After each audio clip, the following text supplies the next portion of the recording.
Germania, Laura will, ungeheurisch, König und noch aus Kultur, Barca, Barca, Barca.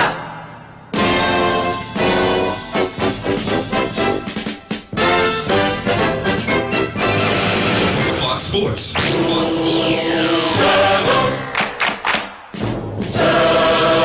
Seguidos, tots units fem força, són molts anys plens de fans, són molts gols que hem cridat. Fox Sports.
Yet this defeat.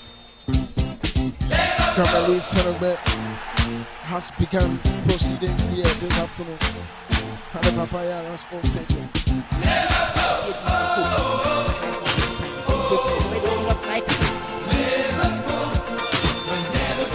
That was they drew 1-1 to and also they lost to Nations. This is an opportunity for Koroko. Would this be the first? Right across the face of goal. Knows he should have scored.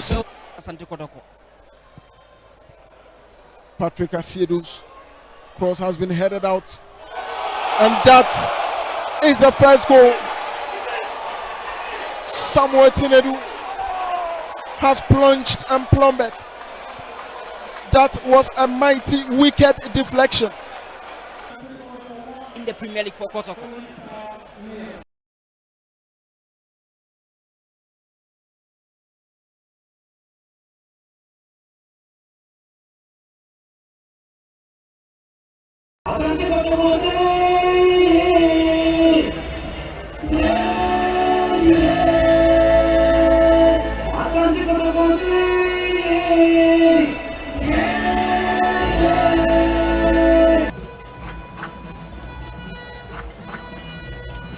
Yet to taste defeat. Kamali Senegbe has begun proceedings here this afternoon at the Papaya Sports Stadium. But let's see, Patrick Asiedu and Co. are high flying this time, and Kwame Poku, very dangerous striker. And that was Kwame Opoku. They drew 1-1 to Kumasi Asante Koroko in Baseke. And also they lost to Nations. This is an opportunity for Koroko. Would this be the first? Right across the face of goal. Knows he should have scored. Asante Kodoko. Patrick Asiedu's cross has been headed out. And that is the first goal. Samuel Tinedu has plunged and plummeted. That was a mighty wicked deflection.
1:0 für Deutschland. Tor für Deutschland. Tor.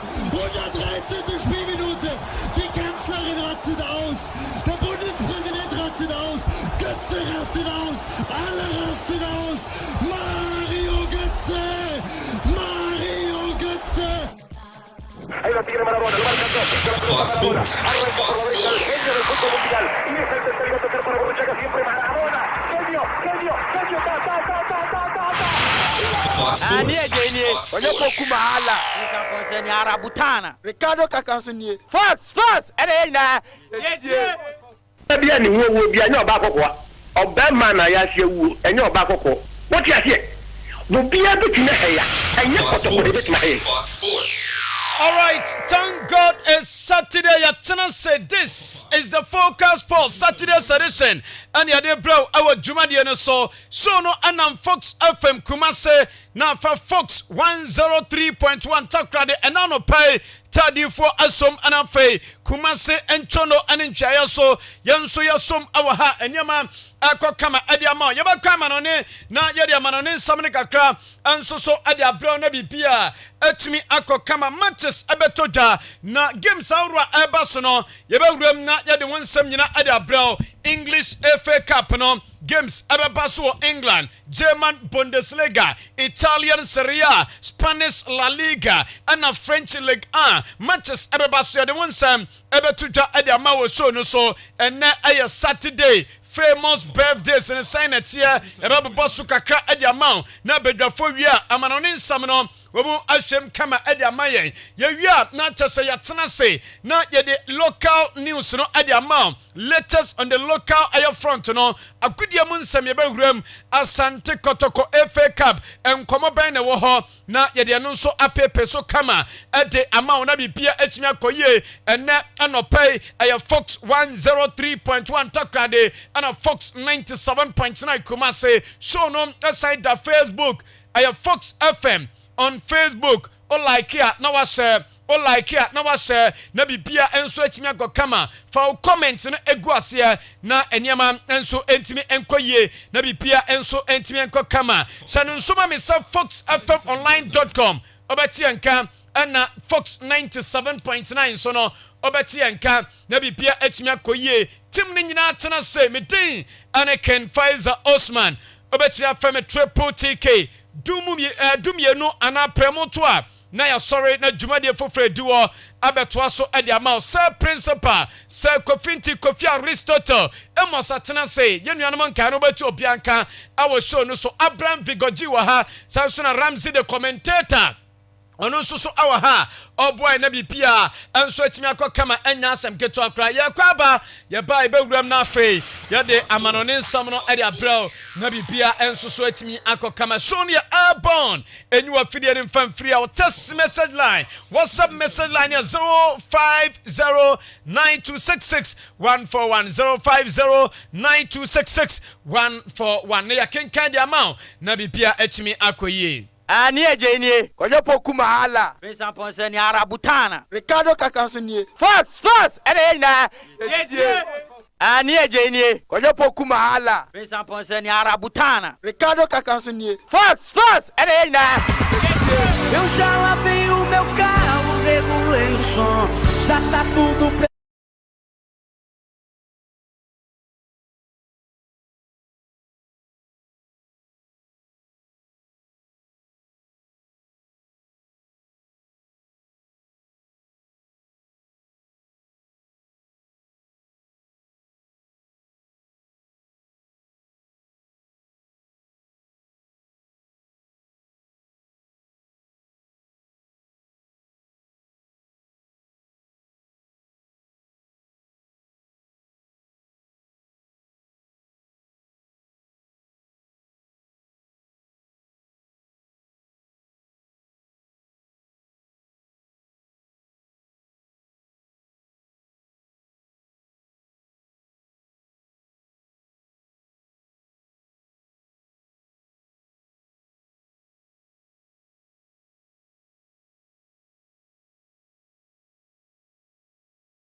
fe yemfa ensam no mau ene anopai na bibia entimi enko kama ye shall say the free famous birthdays no ene sa wudi wa woda the 29th day of the month of March 2025 when in penifo nintini ene atoto roban ana mo celebrate birthday no ade abom yen shall say emfa free golf mo ene sa wudi wa woda when one of the greatest golfers ana mo di mo birthday ade abom owura ni team and sorry kick Alan triplet kick Alan triplet and na ne birthday na oya American golfer PGA tournament ayekan owura no atimi gene bebre ema niema ekoye adema no Masters tournament no oje 2001 aje 2004 PGA T aya 10 oje 2001 and for US aya open oje 2001 enyema atimi ekọ kama enso de ma no na eba ne professional aya career our boxing mu 1985 and turning professional and owura no anya 62 years amede anwensa anasa 63 years amedi awonsam emao ya wono ewo Moses Lake ewo Washington ho anya wo papa ni team ansori aya kick aya triplet ni din amedi awonsam ema wo dwumade ne so enem aya ne birthday aya ka edi amao na Ket Thomas ensum aya gymnast ya kasa gymnast na se ba ni gymnastics mu a wura no obo adwuma pa me ba tom ono nso so aya American aya gymnast na de teni se enem ana ono so anya 65 years eba no Olympic Games wabo modern asia kan awompan World Athletics Championship waji gold medals miansa adama omaya ni tedi US of A Pan American Games waji gold medal bako enti o start ya eniema akọ kama ensori ma no ema bibia time koye ena owa humigiem na mom awrewosam ewomini se the year 2020 and the year 2020 at the age of 64 and of free mo entenen kowura no atiase enka wanya 69 years eno aya Ket Thomas no wonsam ana mede tudwa ama ewo dwumade no so okay Theophilo Stevenson and then ayowura no awoda nemom arewo sebe wom so ne se Theophilo Stevenson ye ontiase ono so anya ne baby ko at the age of 60 the year 2012 and of free atiase for sase so and then otiase enkobenya 73 years the entire kan ne se eba ne boxing me ba cho obi a wako boxing mu dodo pa Theophilo Stevenson aka wo be okon 332 times ubetimi abo boxing akon 332 na owinimu 302 eno lusu 22 na nyimodimo eso ani papa Olympic Games oje 3 gold medals at mane mine aya Cuba and afa wura mu nso a epacho World Athletics aya Games oje aya anasa World Championship no oje 3 gold medals assigned my Cuba obakai se heavyweight mu de na ogina nan so pa 1972 Munich Olympic Games no okoji gold medal heavyweight division 1976 Montreal Olympic Games no okoji gold medals and afa so no 1980 and also Moscow Olympics no okoji gold medal heavyweight division Theophilo Stevenson and na woda may so rest in perfect peace yede Emma wo dwumade no so afa Rui Manuel Cesar Costa former Portugal woman a striker and na papa no anso so edi na woda wono na currently we president of Benfica when you 53 years and ya wono our Amadora our Portugal born football career at my club it's a Benfica Fiorentina AC Milan and retire Benfica Portugal about 26 goals in 94 matches and then your president Adima Benfica Bobokono Rui Costa and then ayana woda mede awonsam enso ama okon Netherlands okay Mark Overmars and then Mark Overmars anya 72 years na obabe ye director of football Adima Yas Bobokono na omode aya sexual aya more practice be and a foreign no ofri aya team no mo osiakarima Arsenal Ayas Amsterdam go ahead Eagles body my Barca and or retire and my go ahead Eagles Netherlands national team no 86 times and what 17 goals and now I am Mark Overmars and so I would I want some Emma with Jumadi and so and now some Ketwakra Dimitri Florent Payet okay Dimitri Payet and then now would Dimitri Payet and then a branch and so about Martin Anya 38 years ya won France say Obobo our Brazil Edma Vasco da Gama about football Edma El Sousa our Netherlands Okobon Nantes our France Saint Etienne our France Obebo Lee Olympic Marseille West Ham United and Oko back to Marseille and they Osiakai Edma Vasco da Gama France national team no 8 goals 38 games and otimi enyaye dodo na kan no abra no wa Premier League anymore dodo na kan no our Euro 2016 within the days with France Obajuma pa and then Bentia and sorry Dimitri Florent Payet ono so ngoda media won sep amount no kai team Pookie in the Premiership no see kan Edma club and the and sorry Norwich City Timo Eno Antero Pookie and then Timo Pookie and so the birthday you want our Kotka our Finland and then when you're 35 years or your striker says Obodima AJ Helsinki and so Finland we say kind of Minnesota United wa America wa born at Norwich City Brøndby Samsung Celtic Schalke 04 Sevilla Yinano Ayadia Timo Pookie as a Kadama Womo Finland national team no or your all-time top scorer 42 goals and was in 129 matches yede ewon sep Emma wa Jumade no so na winim sa Atalanta captain Brent for Martin Elko de Roon and then in a birthday osia kan adima Atalanta boboko no wa Bodama Hereven pen wa Bodama Middlesbrough pen Sparta Rotterdam you know osia kan Edama Womuda and then and Brent and Teddy Martin de Roon and 34 years Netherlands national team no Wabo 42 matches as a 1 goal at the amount womo and near Martin de Roon on Sony dear and no Liam Williamson a captain the Arsenal and Mano and then a new Bano so birthday and then the new Bano 1 year 28 years ya wuno Milton Keynes our England nam in the football career no Arsenal and was your academy womo or starting with Arsenal academy no and what graduate in the Arsenal Mano or captain womo says so the Arsenal aqua Champions League in the semi-final and Yanko ya duma omu game omu bebono womu nso na ayɛ Paris and also mune Olympic lo na man de bom na bibia etimi akokama na eba no ayɛ national team England national team no Leah Aya Williamson about 5 goals in 53 matches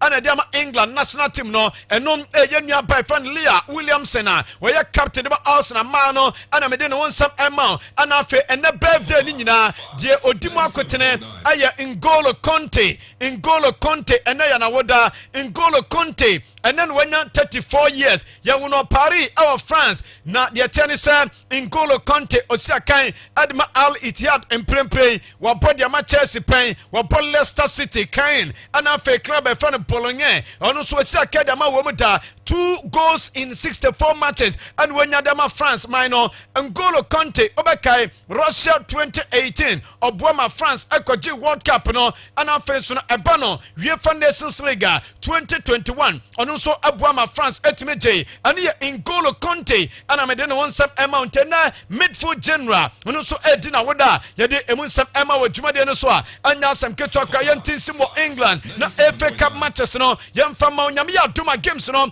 enso betimi atoda and na matches mienu otena matches no enso ya mienu and na games eba so no aya 12:15 p.m. na wo Craven Cottage Fulham Albion and the check Crystal Palace team no na fe bobo kwani tadi Brighton and North Albion omatena Amnex Stadium 5:15 p.m. omene Nottingham Forest ebebo nyankopon ya adum otena Preston North End 12:30 p.m. oni Aston Villa ebeshia na AFC Bournemouth 3:30 p.m. no omun sopo e de check club na tin ade Manchester City na ya teams makoma konanya omun ebeko semi final enom na de fro eba yankopiem of France French Ligue Championnat na enwa na nyasam ketwa bobo kwani tin ade Strasbourg omun bomoten etimi ehye makoma konan ama Lyon eti karmum ye no eni game enwa tota ensom ewo ayanese Strasbourg omun stadium e fan Stade La Menao eni ma koye de magomo eye match the 27 of the French Ligue 1 the tennis brancha ye fan André Santos or Chelsea player ne momo bolon adama Strasbourg obogo aditia Lyon team no abrante ni tede bakwa ebenya go abrante fan aye emega enya go ana fe Ghana ni akoda keto akra ye fan Samuel Amoyal ofri bench ebebo go adama Strasbourg team na akoda no afen wenya 18 years ne mom England juvenile team no obo Samuel Amoyal enya go de ma Strasbourg winim sa Chelsea owners no mebato blue coat no women na Strasbourg team ni yomu dia enti omunya player England na omo push ni quick one enso ede ma Strasbourg tem no omo share Lyon 4-2 e ma niam akoye kama ede ma gwomu enya asem keto akra nyam ya dum enne se ukọ France Manchester bi enso beto aso na bibia atimi akokama enne games eba so ne miensa 4 p.m. Bobo Kwani Teddy Rams omo tena fie ane Marseille ede abom enom aye game eba so 4 p.m. stade Auguste Delaunay Day center referee no aye Willie Delojoud wonom ane kwadi sa match no 6 p.m. Saint Etienne atena fie no ne Paris Saint-Germain ede abom was stade Geoffrey Guichard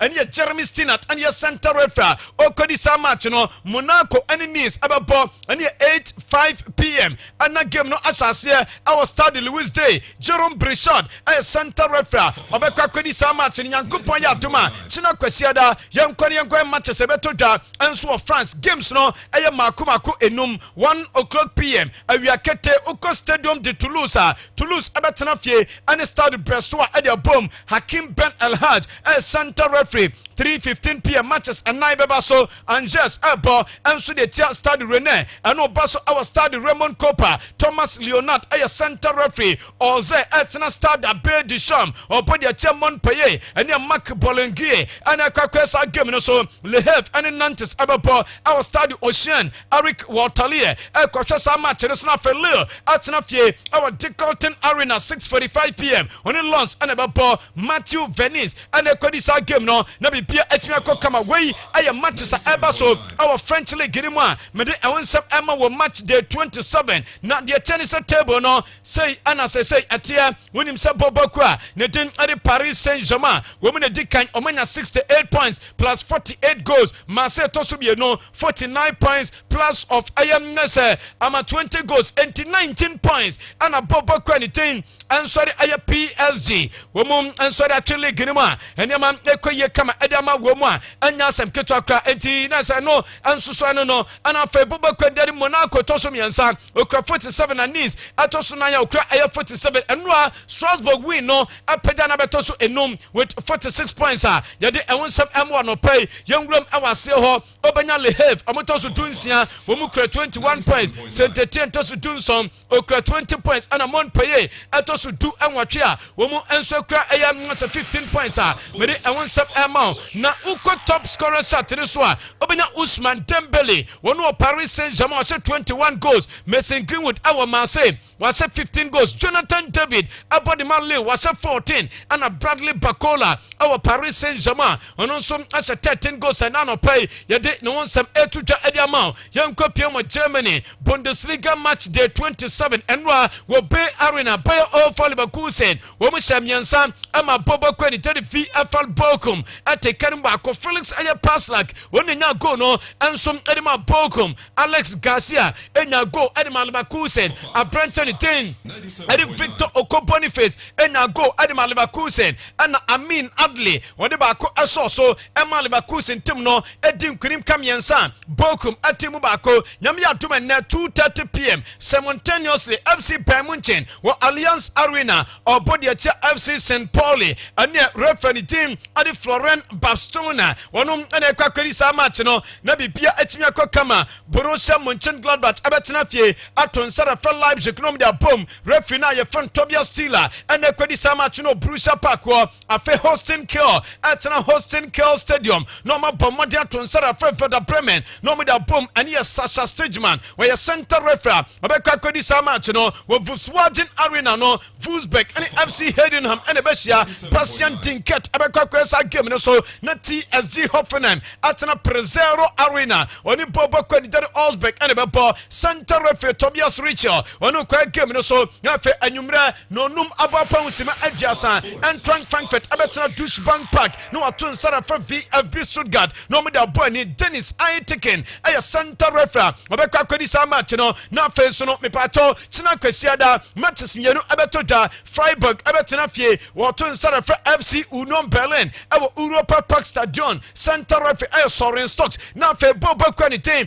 adi Borussia Dortmund amatena Signa Iduna Park atun miɛnsa ɛda fɛ Mainz 05 na ɔmo da bom ɛne Daniel Salga ɛne nyame adom ɔkɔdi saa match no na bibia nso atumi akɔ yie ɔkɔpie mu Germany a sei ana league table no ɛteɛ because FC Bayern Munchen ɛno a mepatɔ Leverkusen win ne kyerɛ sɛ Bayern anyere ɔmo afo league no emu bɛ den pa de ama wɔ mo sɛ Bayern our 62 points Leverkusen our 59 aka 3 points na Bayern Munchen ato anasa Leverkusen ato Bayern our soro Mainz 05 wɔn to so miɛnsa 45 points Eintracht Frankfurt our 45 Leipzig to so enum with 42 points at Freiburg ato so nsia wɔ ayɛ 42 okɔ ase wɔ Bochum no ɛno ankɔ yie ɔmo da relegation zone 20 points minus of 27 Heidenheim to so Dunson ɔkura ayɛ 17 points and after hosting kill and the Tato okura 17 points how you have fun and fun okura 19 hosting kill awɔ ayɛ 17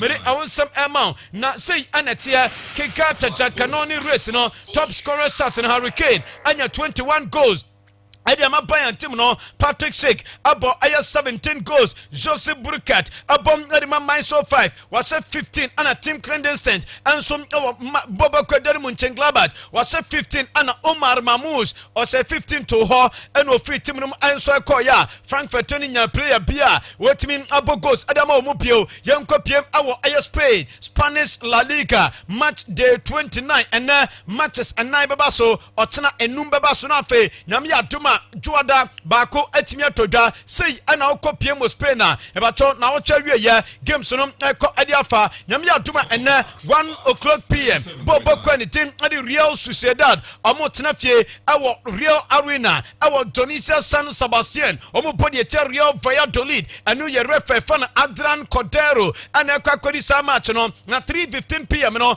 Bobo Quanitin Espanyol etena RCDE Stadion no ne Atletico de Madrid ade abom Ankanina Stadium way ye found Cornela El Prat says I can RCDE Stadion due to sponsorship reasons me ba to Javier Abilora na ekakodi sa match no na bibia ko ye nansa kobani sabia Atletico antumi ansa na omu dai so sa fi on be league no me ba to ade na ebenya bua kamu anisa enum de Aba Deportivo Leganés abetna Estadio Mendizorroza eni 5:30 PM on Rayo Vallecano anebebo Jose Manuel Martinez center referee Real Madrid at 8 PM or Santiago Bernabeu when Leganés abebo center referee no Pablo Gonzalez when na ekakari sa match no nyame atuma china say ana oko Spain etia 12:00 PM Getafe wo Colinson Alfonso Perez when Villarreal abesia referee Fanes Isidro Diaz de Mera when okakari sa match no 2:15 PM no de Chenisa Bobokwa ne din ansori aya Bobokwa ndede aya Barca omo tena fie wo Estadio Olympic Luis Campagnos Dudona Fan Munjik Stadium womu body ete Hirona 1 Luis Polito and your center referee no 4:30 PM Bilbao and Osasuna ebabo was San Mamés Barria Guillermo Codra ebeka kojina mfimfini na fe game no atimia toda the same time oko Mestalla Valencia and Mallorca and Besia na referee Fan Francisco Jose Hernandez akọ game no so Real Betis ebetena fie awo ayamnese we derby Seville derby no ebaso awo Benito Villamarin Real Betis Sevilla when ne betumi adinkunim Mateo Busquets and your center referee okodi sa game no when him say papa ni team and Manuel Luis Pellegrini Ripamonti when he play anani team and sorry Isco no La Liga coach and player of the month na kodi ama wo mo entomo de vim and ewura derby ni mo a me de ewon sam amount Monday 7 PM Abanca de Beledos ho na Celta Vigo etna waton sara for Las Palmas Juan Martinez center referee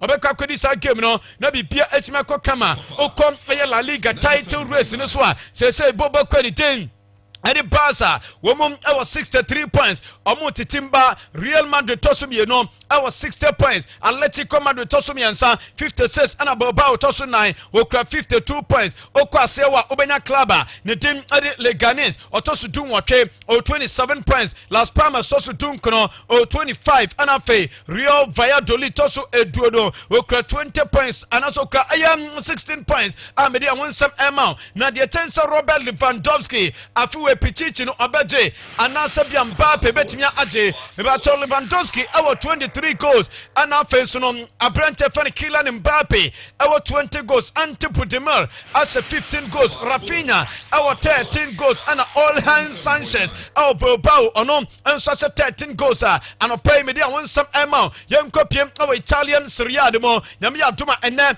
matches ɛbɛtɔ dwa ɔkyena bi baba so na Monday ebi atɔ dwa match day 30 ɛne yɛbɔ no mebato wokɔpie mu ɛwɔ ɔman yɛn gyere Italy a yɛbɔ week wɔ awie aka 8 matches na league ni na aba na wieyɛ ɛnɛ 2 o'clock PM matches no ɛhyɛ aseɛ Bobo Kwani Deri Como ɛtena Stadio Giuseppe Sanigaglia wɔ bɔdeɛ kyɛ Empoli ɛne Mauricio Mariani ɛna ɛka kɔri saa match no Venezia Calcio ɛbɛtena fie ɛwɔ Stadio Pierluigi Penzo wɔ bɔdeɛ kyɛ Bologna Marco Di Bello ɛyɛ center referee afɛ Juventus La Vecchia Signora de Bianconeri bɔdeɛ kyɛ Bobo Kwani Deri Genoa ɛwɔ Allianz ɛyɛ stadium wɔ Antonio Rapuano ɛna ɛkɔ akɔyɛ saa game no so wonim sɛ Igor Tudor ne first game a ɔbɛbɔ nie ɛdɛma Juve ntimi ba no ma bɛma nsɛm bebree ɛwɔ saa game no mu ne patɔ Bobo Kwa ne din ɛnsɔre ɛyɛ Nese Lecce ɔmo tena fie ɛna nwumre 7:45 PM wɔ Stadio Ettore Gadianero wɔne AS Roma ɛna bɛbɔ Gianluca Maganiello center referee ɔbɛkɔ akɔdi saa match no nyame yɛ adom akyena kwasiada sɛ wokɔpie mu Italy a 10:30 AM anɔpa Calcio Cagliari ɛtena Unipol Damus na ɔmato nsa da fɛ Monza center referee Francisco Fornal wɔno na ɛkɔdi match no 1 o'clock PM Fiorentina wɔ Stadio Artemio Franchi no wɔmene Atalanta ɛna bɛbɔ center referee ɛyɛ Daniel Doveri 4 o'clock PM Inter Milan ɛbɔ deɛ kyɛ Calcio Udine ɛwɔ Stadio Giuseppe Meazza ɛne yɛ Daniel Chifi ɛna ɛkɔyɛ saa game no so na afei Bobo Kwani team ɛnso de Napoli the Little Donkeys ɔmatena fie nyame yɛ adom a ɔtena nwummerɛ 6:45 PM ɛne AC Milan ɛde abom wɔ Stadio Diego Armando Maradona Simone Souza ɛne yɛ center referee obedi saa match no Monday football matches mienu ɛbɛtɔ da Hellas Verona ɛbɔ Parma ɛne yɛ 4:30 PM wɔ Stadio Marcantonio Bentegodi Gianluca Sacchi center referee afei Lazio Bobo Kono ɛbɛtena fie wɔ Stadio Olimpico na ɔmo ne Torino fo ɛde abom center referee David Massa wɔnom ɛne ɛkɔdi saa match no na bibia atimi akɔ kama na uko Italy asɛi ana Scudetto title race ni sɛ ɛkɔ Bobo Kwani Deri Inter Milan dekan or 64 points Napoli tosum yeno 61 points Atalanta tosum yensa ɛwɔ 58 Bologna ɛtoso 953 ɛna enum ɛnso ayɛ Juventus a ɔwɔ ayɛ 50 ayɛ points 52 points Juve 52 Lazio tosum sia with 51 ɛnum ɛyɛ table ni sɛ deɛ teɛ oba sɛ wa obenya Empoli ɔtoso makomako dum wɔtwe okura 22 points Dunkono aye Venezia Calcio otoso aye Dunkono 20 points ekrano anafe Monza eda aye 20th position with 15 points na Capo Cannonieri race no Matteo Rategui ase 22 goals Moise Kean wo Fiorentina was 15 goals Ademola Lookman ewa Atalanta ase 13 anafe Marcos Thuram ewa Inter Milan ono enso ase 13 goals ene anopai mede awonsam etuta adema wo dwumade ne so yeguso agina Italy no yenko piem ewo je aye hotel ho Juventus Bobo Kono ebatom enu anetim no anso wo mu hotel a mo prepare e dey face ene game no mama Juve fans no join me on Facebook kanopai na yewe Juventus fans no omuko stadium mo anaso omuko baby team na ada no team hotel we ultras no se omuko akoma coach na kwaba omuko ye dede anso asijama edama coach na kwaba because coach na fan waba Igor Tudor during the international break no and penifo pam Thiago Motta akofa ne ba until the end of the season on mechana bibia nko ye Igor Tudor nie and wa bie window no and chase ono so Chelsea masa mu bo adwuma yenko na yenko che Juve fans no said the Germana no mo sine dede na mo ye adama coach fan Igor Tudor enso akwaba yentie kakra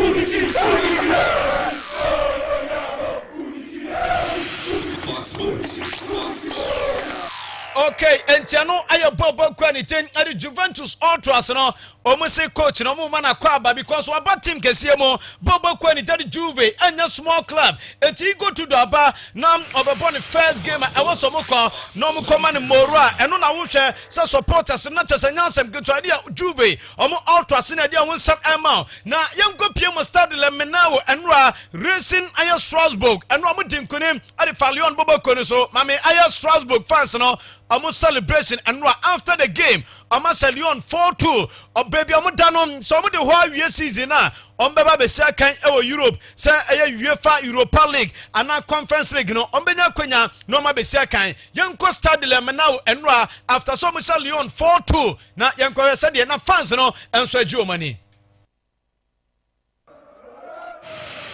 Fox Sports.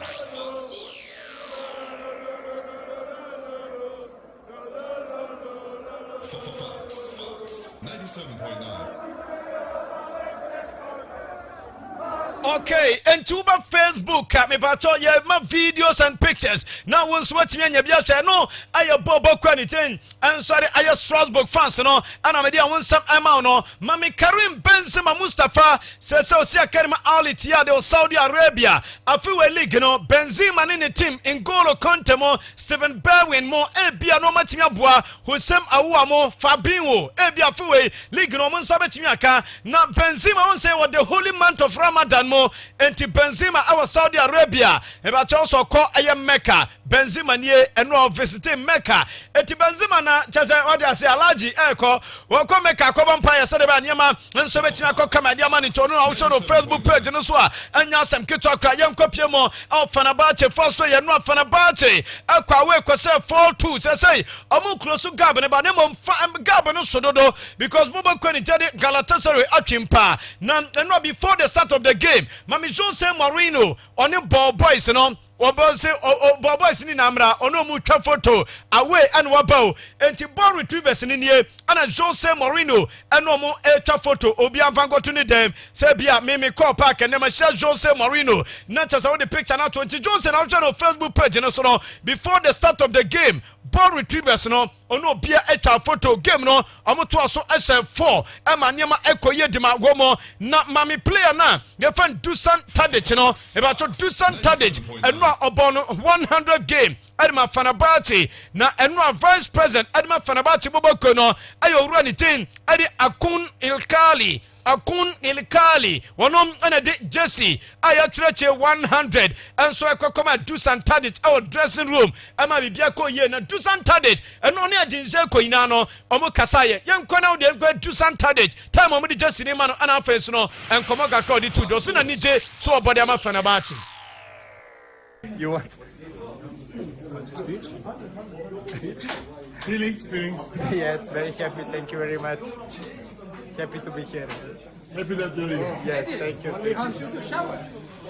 Okay, and your dressing room and no mo player na nimonyama ye de won sam ama no nim say nyame atom na about another derby to the Istanbul derby match wey also be a bi 5:30 p.m. Besiktas abodi echa Galatasaray Jose ni team Fenerbahce of him say enam bia na player je fan Ciro Immobile mo papa ni din ansori aya Ole Gunnar Solskjaer mu ba be yadwuma aboa ma Benesford anasa club and Besiktas as Galatasaray Besiktas etimisa Galape na chese Fenerbahce title hopes no enso ekona nim na chese ya live na bibia ekọ kama e ba chom na game no bobo kwani team na the Besiktas for say omo performing referee na mom diamantini sa referee ye fani Yasin Ko anoma paw no sem onkodi match no oye tekini me ba chom Fenerbahce for no wo mu game a omo ni Galatasaray boy ye omo kofa ayan na sa foreign referee man be di ye enti Besiktas for no no so performing referee na mom diamantini say Yasin Cole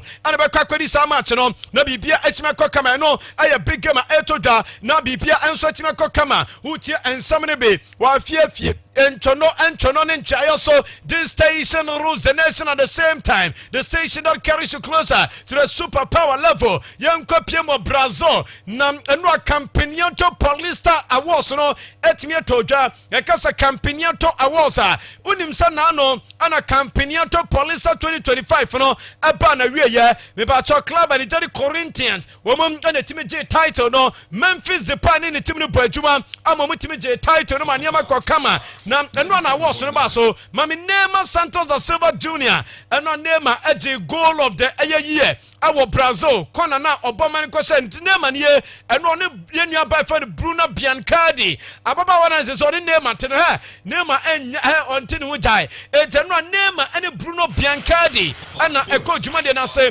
Neymar na agina world kama no na eno mu bisa Neymar se no yete se wo Bolon Edema Santos season ba na wie ya but the scale of 10 what they say on a scale of 10 what am I se bia rate se bia Santos fans ni tie wa on the scale of 10 no Neymar de na obetimi aka se e bia obetena no egina sen ana Neymar say 10/10 the obeka ne say 100%. I won't be a call because Santos any fear and yan some Neymar what them two jam they won some amount na Campinha so I team of the year no for to Facebook page no so players omo boy modern our Campinha so I am nasa league na omo boy our Brazana Cup no about to goalkeeper Hugo Souza wonom na ne goalkeeper omo fa no omo fa Muroyo wonom na wo aya Palmeiras omo fa Branton team ansori aya Abeloda wonom nso si akan adema Bobo Quanitin ansori Sao Paulo ana fa omo fa Santos play fa no aya Gonzalo Escobar omo fa Abrantia netin ansori aya Matiozinho wono so Corinthians ti omo ye defenders no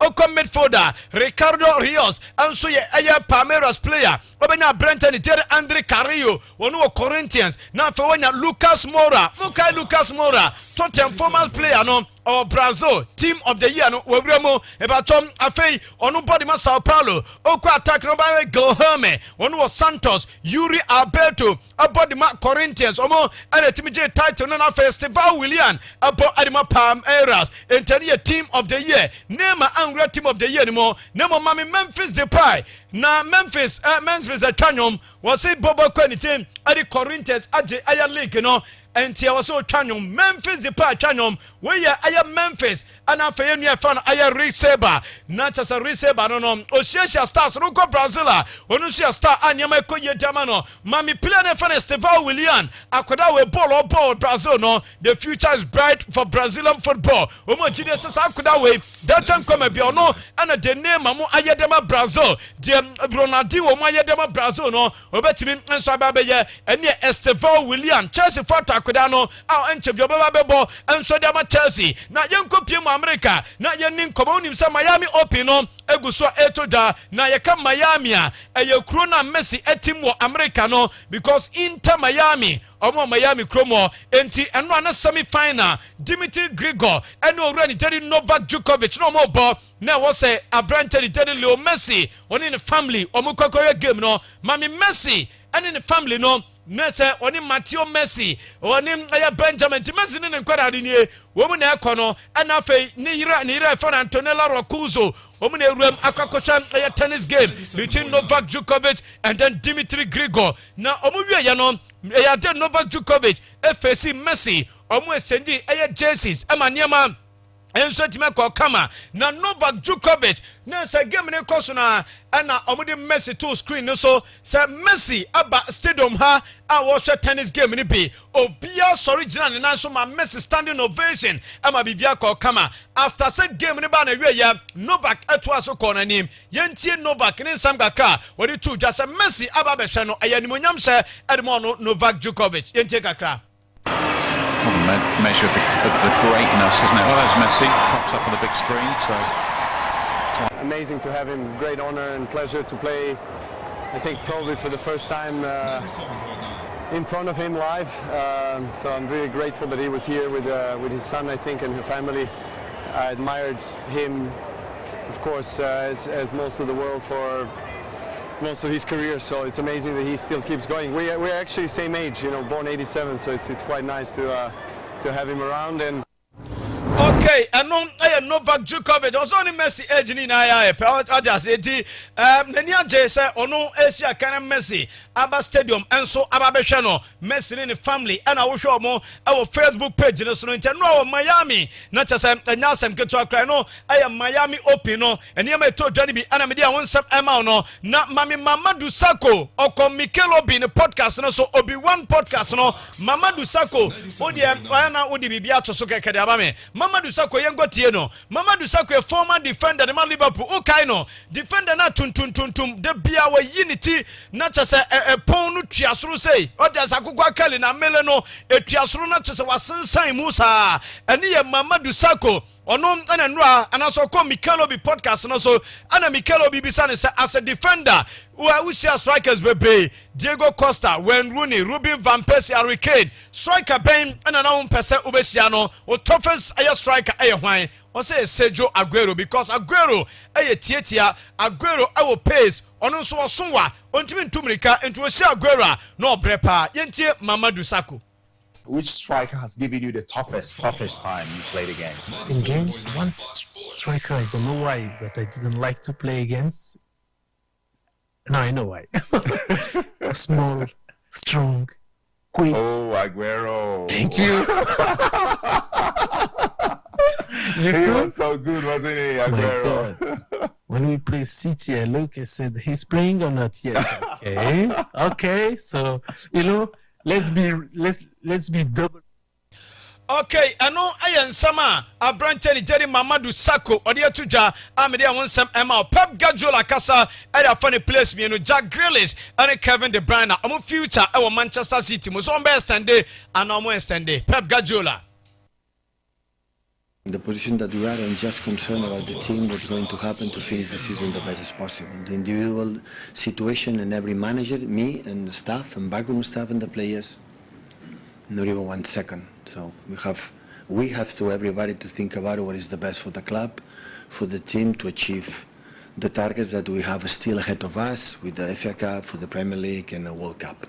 Can I assume just finally as the coach though, you Okay, ano ayen sama Pep Guardiola edia tuja na Lautaro Martinez say oje aya na se bibia free Vini ho a obeji Vini ne dribble no so obeji bibia free play and dem Mbappe ho a ne speed no an ope etuya Lautaro Martinez a inter striker no so nya Vini ne speed no nya Mbappe ne anaso nya Vini aya dribbling no nya Mbappe speed ne kan wa sanke ne obi antimi no eni ensama branch no edia tuja ye de won sam ema Atletico Madrid Mama one squad no omoko body etia Espanyol na Diego Simeone ene mranche no wani abre se league no still na omo fight awe se nema ebeko edi amago mo e ba tonim se nyame adoma Champions League ebetodwa quarter final Real Madrid and Arsenal ebebo second leg El Santiago Bernabeu man Bernabeu stadium no yesi Madrid team no omo peja omo ticket prices nim kosoro me ba to where the highest bobo kwani jade Madrid ebeji in the history our football some Madrid able game no man peja ticket ni buomo akosoro ebinsi da omuni Arsenal game no and omo ba beje aginamo abo na de chene some Madrid wabo Barca bebre wabo Bayern Munich wabo team Saudi bebre nembom we ya match omo je ticket omo peja mpa de chene so omo je 125 euros any deal for kra say bi oba baba ya je 20 cedi 10 cedi no me ba to deal for 125 euros there was ropa 450 euros enti enom ticket prices are nyame atoma Madrid boboko no quarter final Bernabeu second leg of the Champions League no omo epedam edi akwakosi the highest ever prices are Madrid edge enti 450 euros no Ghana from wo Madrid mobako anamunko we Ghana ni na otimi nke Spain na wo Madrid kromo a Arsenal eba ubeko anawonko because lowest ticket price you know Udeba Ghana is come 2k 2000 Ghana na there was run here 7500 Ghana enti okay ebia wo Ghana na person ko game ni bia e ba to ticket no o pedie funa eno ye 20 million 2000 Ghana de ne bo den 7500 etima do bo ko ni shisha o maye na me de won sem amount ye nyina we so na yemfa amanoni nsam ni na infancy live on Fox 97.9 Kumasi Fox 103.1 Takrade na team ni nyina atena say ye din komo na ya pensen num de ama Memphis atwanwom ode ase e de ama ne title a ode Corinthians ageno kama pa sir principal atanase opani yes sir bibia bokode adom ni ahwe me hu ye na ozo ho te say na me adom me hu ye pa bibia e ko kama Golden Power Travel and Tour say nkan cho so chao okay na ya mo ya show na okay Golden Power on so omo na share ozo academy on sir omo na share koroko 2 no ozo omo division 3 no mo bon okay ozo koroko lusu game bi o ana onu ni team na share koroko I see onu ni team na share koroko no Golden Power omo body man yes so otie all right osenyame ya adoma onnamu beba ha ene mate osenno beba okay sa no ka kire me Golden Power so we busy wa ma onu ana ma bato ozo oba etie we nanim ozo oba na oni ebedi nkomo fa na academy ne ho ozo start in the football academy no the last time your friend said come mra na memfa Soccer TV Ghana eme capture ne match be live okay o invite abrofo moba no ma be hwe no ni football team no they are and what a lot of players mo young players o mo known ndi I won say dante football agent e Ghana ha o mo ton players ba o kan ho bi okay yeah and any can say unzo was I suffer ano ni madjuma ni so ani so adjuma no so ni so travel to uze why adjuma na che no Satwani wo Uniba campus no no wo IPT container bi sase wona no okay no sase yeah o sase ache yenuma nim Golden Power ne dey so say this Fox FM say e be dey pass travel to bia no aba ne say ye bo de ru dem nya dey say because of they who be then tinti all right my mancha Golden Power and can say team ni na twen no okay na sala dey mate so do ni sala Amos bia wako triple nyame adu bia wako ne mate say o bia oki okay Saturday what's say bia na there be nyanji she ba to be ko ho den ya ko ne intamu bebo ade ase den ya bia no ko okay atiko so ho ana atiko is wanya univim Espanyol de bia na akoyedin esa sabaya minike mo fanfra sporting CP mo abaya de na eden fanfra Madrid mo fanfra Inter fan mo PSG double chance Gala win Yema Aston Villa double chance Yema Rangers double Yema Marseille double Yema Barcelona Yema Celtic win on says it Olympiacos money club Brugge mo enti oba fa wi kwa no ebeko eno Lyon for no na Strasbourg wi o mo san shi jama enti sa nyahwe we ben be fine nyame adum triple via fine Baba Rashid wa ha Baba triple tk say bibia de dem inshallah onyankopon timi via obewie tena na inshallah no it depends say omo hu busumi no a omo ahu a ye be 30 but omo hu enmre na tina no mo say ye ko esala na akwa esala ba bi mo say omo 30 and so omo die na ye 30 but ye die 30 na be Sunday okay mate me da se pa mboko mosque ana Sunday dia I say Muslim fraternity no Saudi ene hu ye na share chiri na senti ende will depend ye be monitor nti Saudi ya force o mu hu a na ya san mi su na dia communication ba mre ye den ya by 7 dia baba mo ya so ade che ayi so moko Monday so amosan ko alande no ye ya sorry enyu wa want man yenu Sunday Monday na wa ye udie Sunday wo so ko che ade a wetima ko cha ade na Monday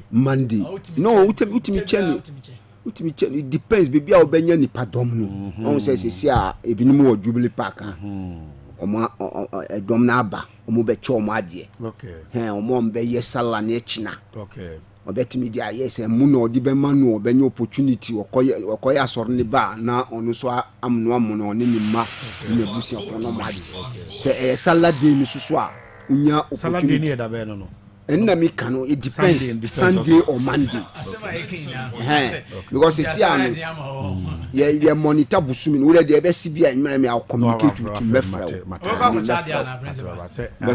ye hye no ma bia kwacha se baba de menye na de mefra hye no ma kwacha de nti we no de no na me kan abom okay na me ni abrese mefra se e be se ko hu chief imam wo me nim baby a opesa wo ya wo de e be kwakwa na offense okay and the offense and the uni the offense for no because sometimes it depends who a Muslim brother be our friend na bisa ne say ombe sala ni da possibility so mo hu busumi na anwumre ya ombe nye na echi ba say o ma hu busumi na kra anwumre na communication aba ba say e ko bi se chief imam so bet ma declare say e be yen Monday and say communicate ni sometimes they all depend on the chief imam's information chief imam on cheche mu ne ye fa US Muslim dia na Kenya ntina me on say me center on kwa also yo kanya dia me meeting ni pe tira se me ono ne dia na ye say ono dia say me ase me cheche nti freba nti misu dia da si dia me frel ba no afre ba so it's good Muslims no ma ya there o de wanye bi but manya de be say u ye bi na obi sa na asa wo kan e se bi de bi hu na America no entino wo se madidi bo na bi di afra me o di afra me e di so ye bi de ye so de wo ye hazard mo nko fo ni bi na so o mu ina ye mo ye rama de hazard o mu ina ye dan no anti the covid guy ozo baba we no ana that doesn't mean say obi ko kremoni ebi okọ party ana bia okọ but Ramadan de edu on na wo nyare nko ade a ade bi won say Ramadan nkrofo bi wo hono mu omo ntimi nye omo yare wo awon ntimi nye no then you get somebody now I know feeding every blessed day amount na officer a day a best nipan we be something from be kire say every day you have to give this certain amount of money for 30 days na the bia you provide for the person na nipan your some so kra me Muslim ametima ye bi oh say ni dia nya bibia inshira do ho no ma obi ho a bia masjid otimi tokwadu de bia na tokwadu so unim say we have some people who are not Muslims but omo Ibrahim you mutimi tonema no omo dia mama salachi obi ape the how obi a e na family na brabo mo obi pe opportunity bi o mi yesi man kramofo won say obi a obeba be yi bakun kodu bia na say de odi beba na ba nyame hira nipa no hira ne de bia ba wo so henti na fa we wu say adoye nu Muslim in the month of Ramadan obia pese onya bi obia pese odi ni nhye ni mani panena ni panena ni ji enije na beba na fam no opompa ye mawa inshallah obia be kama enwo won bra baba me dase no futu and then nyame ya aduma next year ye be hese wetin ya manage na nyame wo ye nemo start ne nemo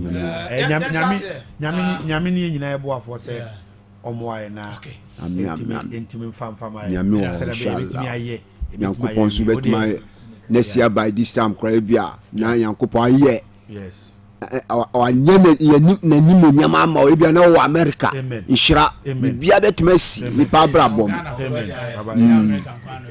oh it depends so bia ni baby a ope America de baba nko ade a me sure bo se meko inshallah na me koso a mehwe somebody e wonyame nsem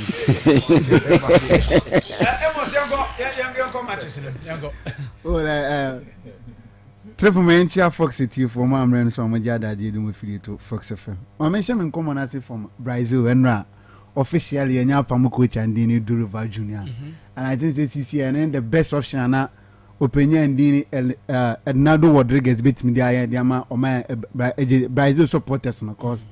After the defeat against Argentina, where we are not supporters no Oko Brazil Krumoana or my Munina Umunina Bofu. Hernando Rodriguez because of the appointment where they are brand opinion dini Durival Junior buy. Even before Durival Junior, Fernando Dennis or dear Jumanman can now come by Brazil Chroma no money in support with opinion Branton Nini Fernando Dennis will be take over. And after Fernando Dennis Durival buy now quite the same story. I don't know my and Dini Brazil for the same situation and Omu Facey. And for the first time so man kasa Yebo World Cup qualifies. Now Brazil struggle so bit me qualify and been see that. Okay. And even say Yebo World Cup qualifies. Now Brazil body at Argentina. Now we consider 4 goals. A been see that in their history. Even some who consider 3 against Argentina or World Cup qualifies. The last time ABC now way back 1960 and ABC. It's now the situation that Brazil facing in their game against Argentina Mulusu by 4 goals to 1. Na bibia show clear say opinion dini Durival Junior is painful Jan Kwane a new manager ebe take over the Brazil national team and oba 14 games or body Brazil national na 16 games or win 7 and oba draw 7 and lose just 2 games currently defeat or picking up and keep obeka sem painful man ntwaso but what now Brazil game now usually I dey who from Brazil games no what now Brazil team currently under coach and Durival Junior who side from Brazil national team and all opinion collapse awaya it seems that BBN shows opinion Durival the right manner obetima handle the Brazil national team and in painful Jan Kwano mini Hernando Rodriguez there but the next manager all pointing on you very careful cause this year make us say there's no way say Brazil for no omodo national team no triple ebema omankasa kromuni Sisi are head thing I'm going for foreign manager. As I'm saying, okay, Jesus. Okay, Jesus, and now Carlo Ancelotti. Carlo no the idea. Carlo na idea. Sisi are way na be plan A. And sisi are we shall report on say about Jesus nso name we issue. Oko Ali Hilal situation na where Jesus ne e dey Abrante ni name junior fame. Intermasi so mo be consult name answer. Ana so ma appoint wo Jesus so ma appoint opinion ni wo Jesus. But enra name our night na so kasai. O say one hoge Jesus ni asembia. Yeah, in the time of Brazil ebe fa coach a enyo na so mbisa no. Nti say the media. Say on the poster boy. O say the media na ka na ntesa. Say Brazil fa coach a ono player. Tumo bia nka say one hoge Jesus wa asembia. Brazil for coach on be fa na ba bia no. On the obey man. Yes, obey man. Cause since Brazil e was situation say 2026 World Cup omoko prove a point because since 2002 omunji biem Brazil team the World Cup and the last 2 editions of the World Cup of Brazil banina omo free at the quarter final stage and European teams in a recent omo bi omo free 2018 yekonya abejo we in free 2022 yekonya o man in Croatia we in free and that time here can say Brazil managers now recently omo nya de enitina eba Ferreira muni na di be PM okọ Brazil kromon man no munye in support omo pese foreign manager na this time around be take over omo national team because most of their players Brazil national team minkai some of the foreigner coach omo minkai be the first time munya foreigner do omo World Cup omo so dini bebre ba na Brazil kromon ba supporters ni in support omo players ni bebre na we Europe nto ma adapt to the European system no and then Vinicius Junior ni age awonya before say oba Europe hwe Rodrigo age awonya anse na oba Europe no omo players no mudi 16 17 years ana European teams ni big teams na perform adoma ba Europe mama adapt to the European system into mo ba South America no mo born na yedin edemo mo so metima ba the South American born and South American born triple nya easy it take Messi be 15 years anse na otimi adapt to South American football no Neymar because of so about Santos chair in Indiana or na South American born on bre as no adapt to our system no but this time already situation no mo na triple Brazil national team there to be honest with you about form cause me Brazil team in 2006 some of World Cup ni e ko 2007 Copa America some players no ko 2006 ni decided so mo nko e the lives of Juan Dani Alves Marcone Juan Batista Robbie Womoko share Argentina team of Abrante ni Juan Sebastian Veron Juan Román Mikemi Paulo Ayman Messi Tevez Javier Zanetti na Ayara Muni na was Argentina team in 2007 Copa America Brazil didn't team B show mo by 3 goals to 0 final AJ 12 in this film him but this time around Brazil team crowd ni bi no be team B so omo chance no mo hihye a project for no more making sure say 2026 World Cup no more beba no more be prove BB at the 2026 World Cup. Yeah, can managers no more for foreign managers paying na a check. Okay. Omofa one Portuguese. I mean Venidino and Famauna. Okay, Omofa Filipe Nunes.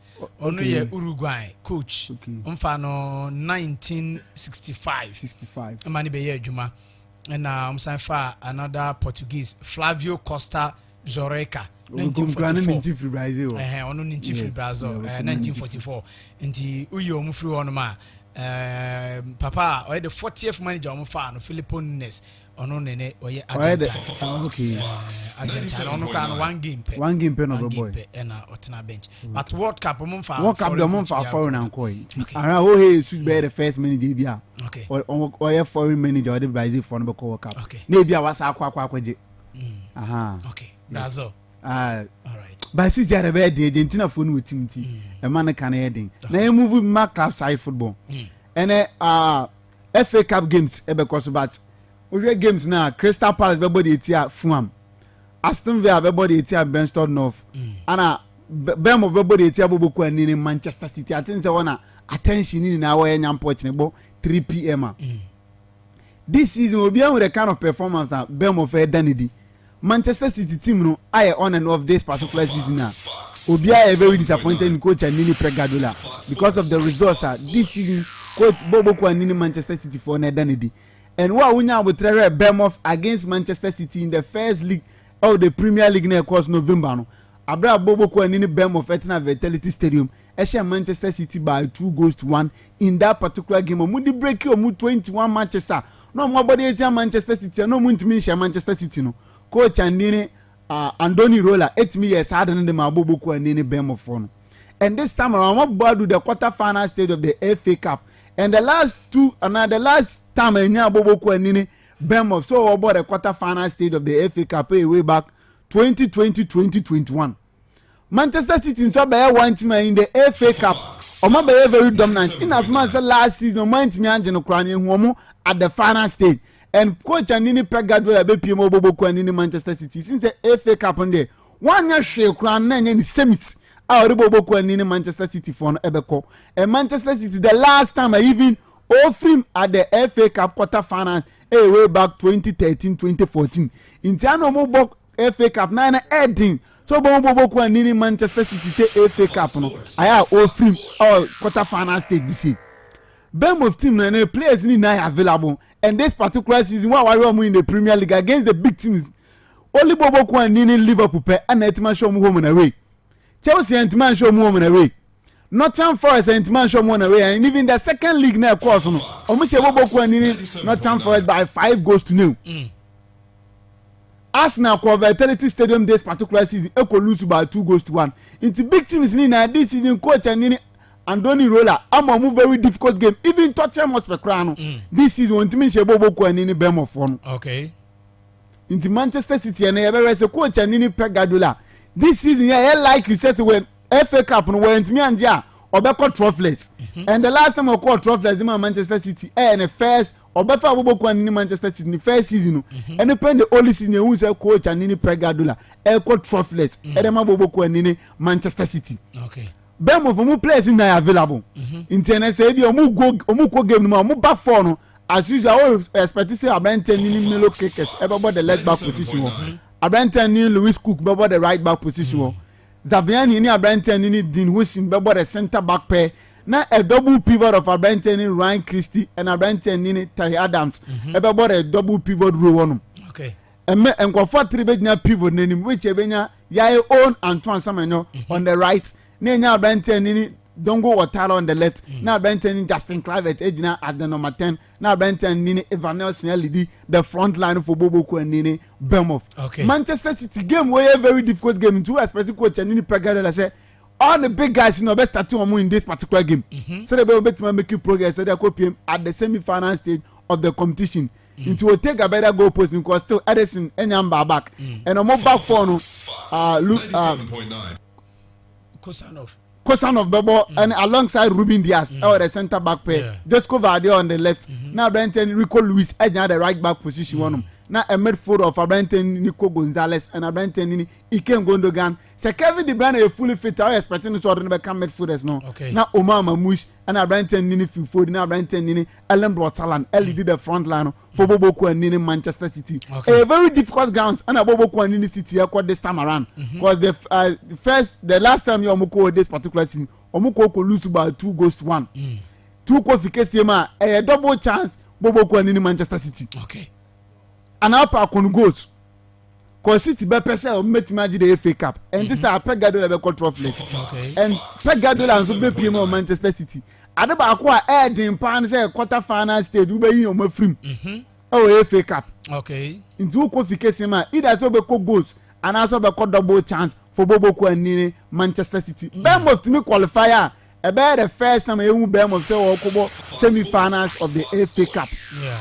Yes, Omumbo semi-finals of the FA Cup that. Okay. And this season, coach and Andoni Rola, break a lot of record. Edema Boboku and Nini Bournemouth on this particular season. We will say, Bia, maybe I was condemn Magic Nyam Pochna, Eddie Bournemouth on at the semi-final stage of the competition, which is very, very difficult. Okay.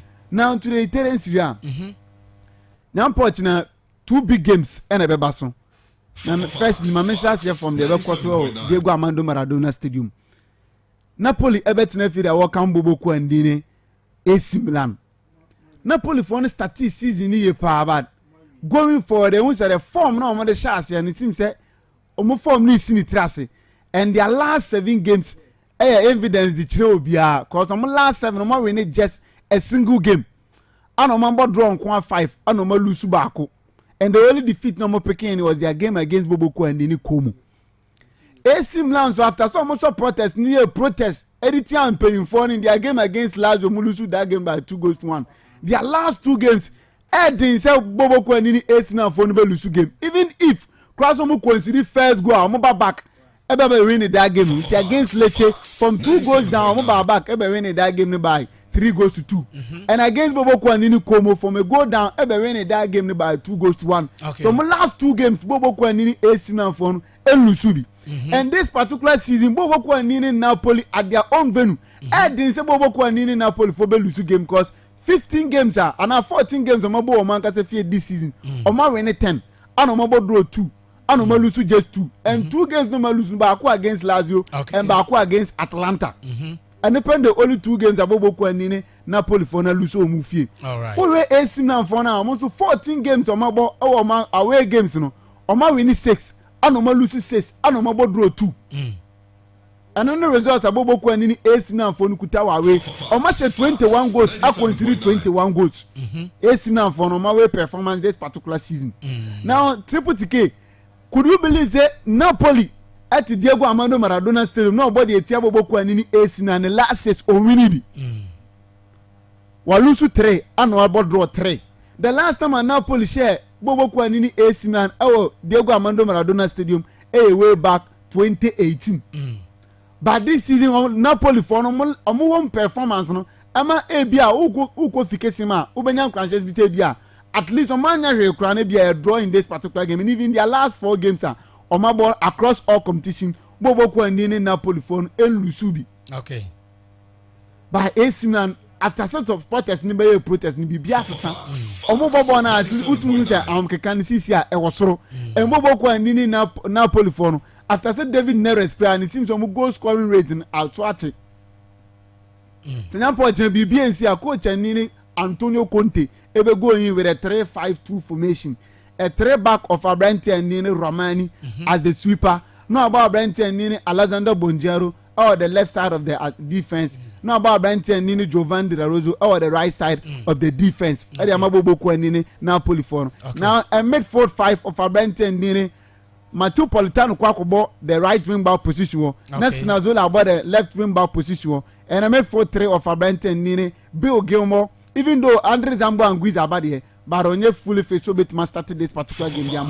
No about Abrante Nini start to Busca and Abrante Nini Scott McTominay. Not John Komo Raspadoli alongside Romelu Lukaku. Eli did the front line for Boboku and Nini Napoli for AC Milan a 4-3-3 from coach and Nini Francesco Kunsinka so or the way into this particular game. A 4 back of Kawaka Abrante Nini Theo Hernandez on the left back position. A centre back pair of Abrante Nini Malik Thiaw alongside Abrante Nini Mathieu Gebien and everybody the centre back pair of Boboko and Nini AC Milan. A midfield three of Abrante and Robin Loftus-Cheek, Tijani Rangers and Abrante Nini Yusuf Fofana and a bubble for Boboko and Nini AC Milan for now a front of Rafael Christian Pulisic and Santiago Jimenez. Santiago Jimenez by after their game against LS Verona she go. Wako 5 matches. Untimi she go. For Boboko and Nini AC Milan for no. Romelu Lukaku be one player we share AC Milan for now with Michel Mopa. The last 3 now we share 4 goals. E dey tia Boboko and Nini AC Milan for no. And game way game akwa triple. We want to say Kofi ma a double chance for Boboko and Nini Napoli because Antonio Conte person pre Scudetto in this particular season and so making sure say game will be now results. So lose game when I say I over for Boboko and Nini AC Milan for so make my compete with this year's Scudetto title against Boboko and Nini in Milan for. AC for no be bibia but I think say at the Diego Armando Maradona Stadium this time around Napoli for no the upper hand and especially AC Milan this year against the big teams in triple ontimi embon fantia wo especially okwa we a Inter Napoli for an advantage say bia omuyo makakra e bia na coach Antonio Conte etmanya results in this particular game at Fiorentina against Atalanta Nyampochina Stadium de Fangi. Another difficult game Edema Openia Ndine Gianpiero Gasperini.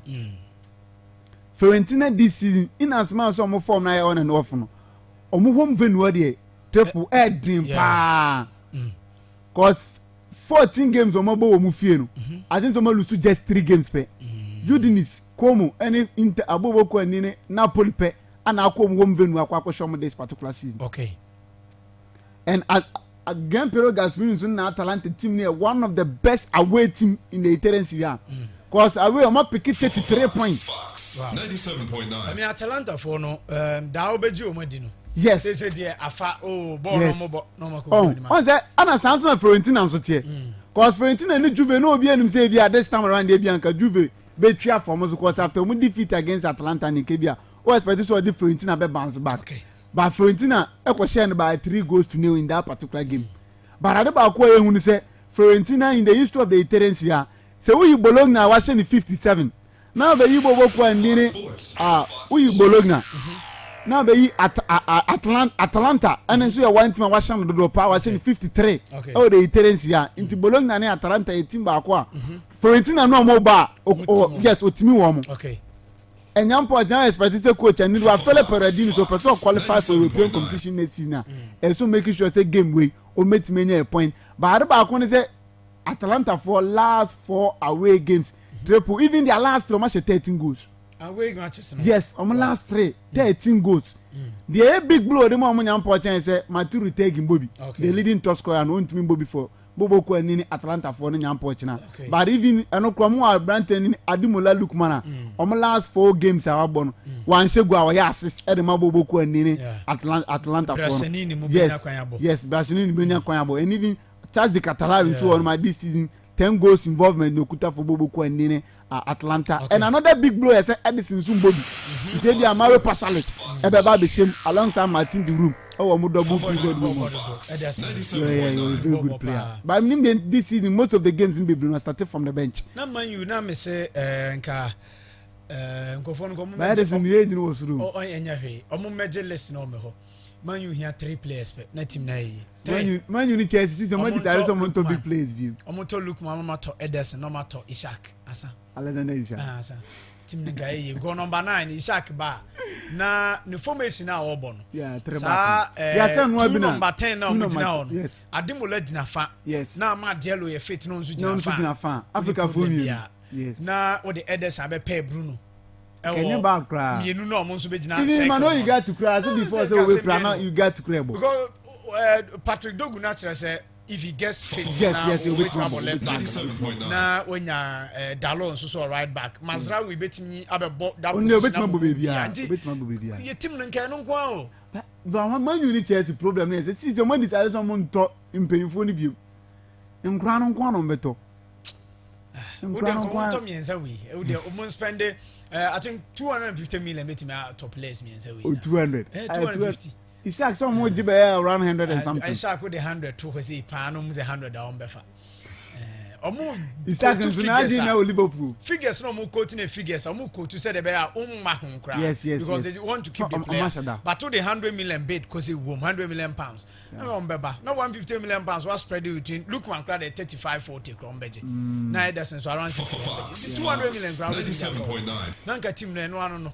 Cowboys and Nesses in Premier League now. First second the whole baby but at the side game we game over 2.5 like say you go to the babo ene or one manager one shall exceptional manager but we expect the situation now do the woman one the right manner yes one so your former player okay and I want him to say wasaba ya assistant manager dem Juve pen when the time na do pillow one no na assistant manager dem anti at least when him say the environment nitimitia obetimi do ma qualify for the top 4 cause just 1 point pen separate to money Boboku Anini Bologna and Genoa na ebo nso nya Genoa yetim obetimi ashe Boboku Anini Patrick Vieira oh there be on say Genoa team number 1 team Juve team omo pa especially so ko Juve woman since 1991 and since Juve has 19 times okay Untimi Boboku Anini Juve and no expect say new manager ban first game there at new least, manager bounce. Yes. Manager that win. Change the formation there because it's like you say a 3 back na Boboku Anini Juve SBK a 3-4-2-1 system. And a coach Anini Igo Todo everybody for Boboku Anini Juventus. But I'm very careful with Abantenini Merati Fabian Merati or Mankasa own boy. Yeah. Or Genoa team na this is the Monday Esu ni pa and Abantenini and Penamoti. This is what 8 goals for Boboku Anini Genoa. I think that these are the two players making sure some make it silent in the game and this it be a very difficult game in this particular game. All right, Mirasi Amos and what's in Canon. So for messages on Facebook, Fox FM on Facebook. Or share no like na or the or comments no eguasie live on Fox 103.1 Takrade and Fox 97.9 Kumasi. This is the Saturday's edition of the Focal Sports Show. Here okay, here come Rebana my messages now from Nathan Da Silva. And then we are no Abekan ho ha. Nathan, say bi aboko. Triple bi aboko. Me Nathan da sam ze broni never. Okay. Sa akani kama ana Papa. Okay, so we are proud fine. America. Oh, be fine. Now weekends are some baby, yes, you know. Yes. Foreign matches na. Yenhwem kakra. Triple you call Englander because of the FA Cup matches you know. EPL games they are suspended kakra. Now me share Brighton versus Nottingham Forest. Okay. These two sides this season they have been very, very, very exciting. Share Brighton they are unbeaten in their last 7 competitive matches. So my winning 6, I draw 1. Okay. They hope say they will secure a Champions League spot next season. Coming up against a Nottingham Forest side that this season they have been a revelation.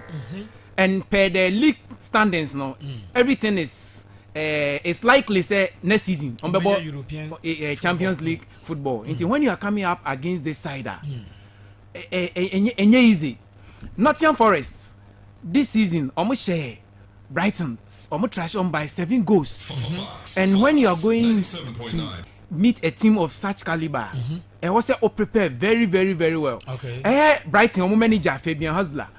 When say FA Cup Brighton Yebida. Yeah. And he's hoping say he will be the first manager. Oduomobeji. Now we're writing the name into the history books of Brighton. No, Brighton a lot of managers are. Now omo game no na ewosro. It is Fabian Hustler to me the omo J this FA Cup make us say waboni ho modern year pa 32 years oh very young okay. Even players need to cry on ma yeah now 2 years oh yeah okay me this German coach Nagelsmann yeah doing very, very, very, very, very well and maybe cry me who only poba picture be na they were teammates no more team say and young guys no more ready to coach no more born more. Let's not forget Nuno Espirito Santo see a one manager and also Nemodebo Konkaya he's also doing very, very, very well. Favorite manager no Oh, Nuno Espirito Santo. Me Jenny Dipa. And this season, me Premier League, yes. Me Penas and Bar. It is a manu. Coach Bia one year careful. Yeah. Into Nuno Espirito Santo and then in last, no, they are undefeated in 4 competitive matches. Some are winning 3, I draw 1. And this FA Cup match at Ebasu between Brighton and Nottingham, Ubisamia, make us say both teams to score. But if there is going to be a winner, there will be a slight win for Nottingham Forest. Okay. This season, they are Nottingham Forest. And I say, Triple will be already can share 7. So only need to share psychologically advantage over that team. Yeah. And I think say Nottingham Forest is standing as favorite, but both teams will score. Either a 1-1 or a 2-1 win for Nottingham Forest. Okay. There are certain players and they show me your more. Brighton player a bit is João Pedro. Why involved in 7 goals in the last 4 matches our ball Ediama Brighton was just 6 and was 61. It is such a player and it's likely say he will get a bit me and ya go. And I will call Nottingham Forest Chris Wood. Chris Wood is a player and the modern ball as any this season. He has scored more goals against Brighton than any other side in his English football career. And also psychologically, a favorite opponent. That is it. I say now Ronaldo war Spain or now we share Sevilla. Okatana new crown of Bobona, Everton. Triple Maminko La Liga. Okay. La Liga ne match back or Real Madrid ne Leganes. Ubibeka says na say Leganes ye Kenya match. Yes, when you compare Real Madrid to Leganes, Real Madrid was Subebri. Leganes, even Leganes is struggling to even stay in the La Liga. Or my relegation threatened side. Now so my remfi say this Leganes side this season, the 3 contenders for the La Liga, Barcelona, Real Madrid, and Atletico Madrid. Where they can share mumi. Okay. The almost share Barca. Barca home. Almost share Atletico Madrid. And coming up against Real Madrid no, a morale booster for them. If they are able to beat Madrid, not just in a single season, top 3 no, or match ubia. And answer after international break, you know, most of the big teams, you know, almost have so far injury scares, but. Real Madrid this time around all the players are intact. Players are no break and also and now share Rodrigo, now share Vinicius. Game Mumukonya that defeat against their bitterest rivals when it comes to international football, that is Argentina.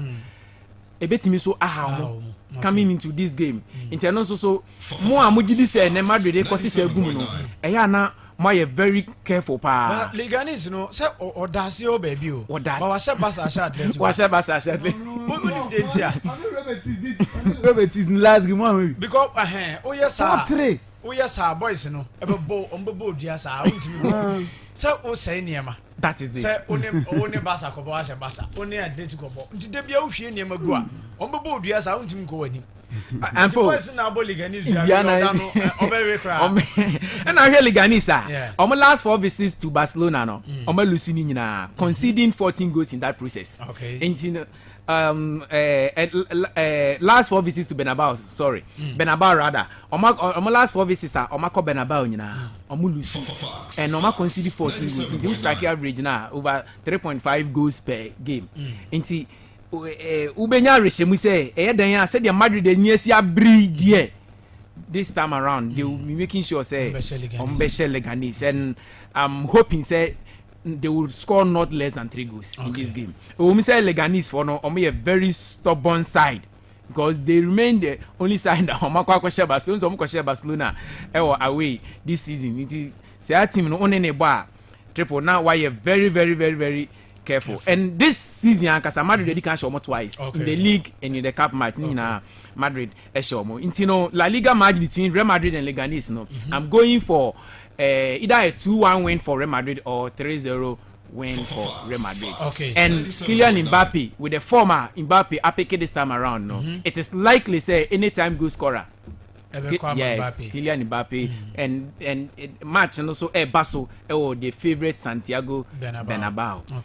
Another match is also a very tricky La Liga. Triple A Espanyol ni ATM. ATM toi Espanyol. Na omako say their title hopes no obetimi keep ni alive. Espanyol Real Madrid this season. My Renfi.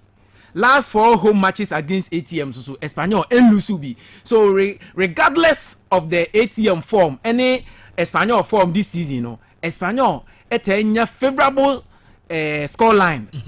So move home against Atletico de Madrid.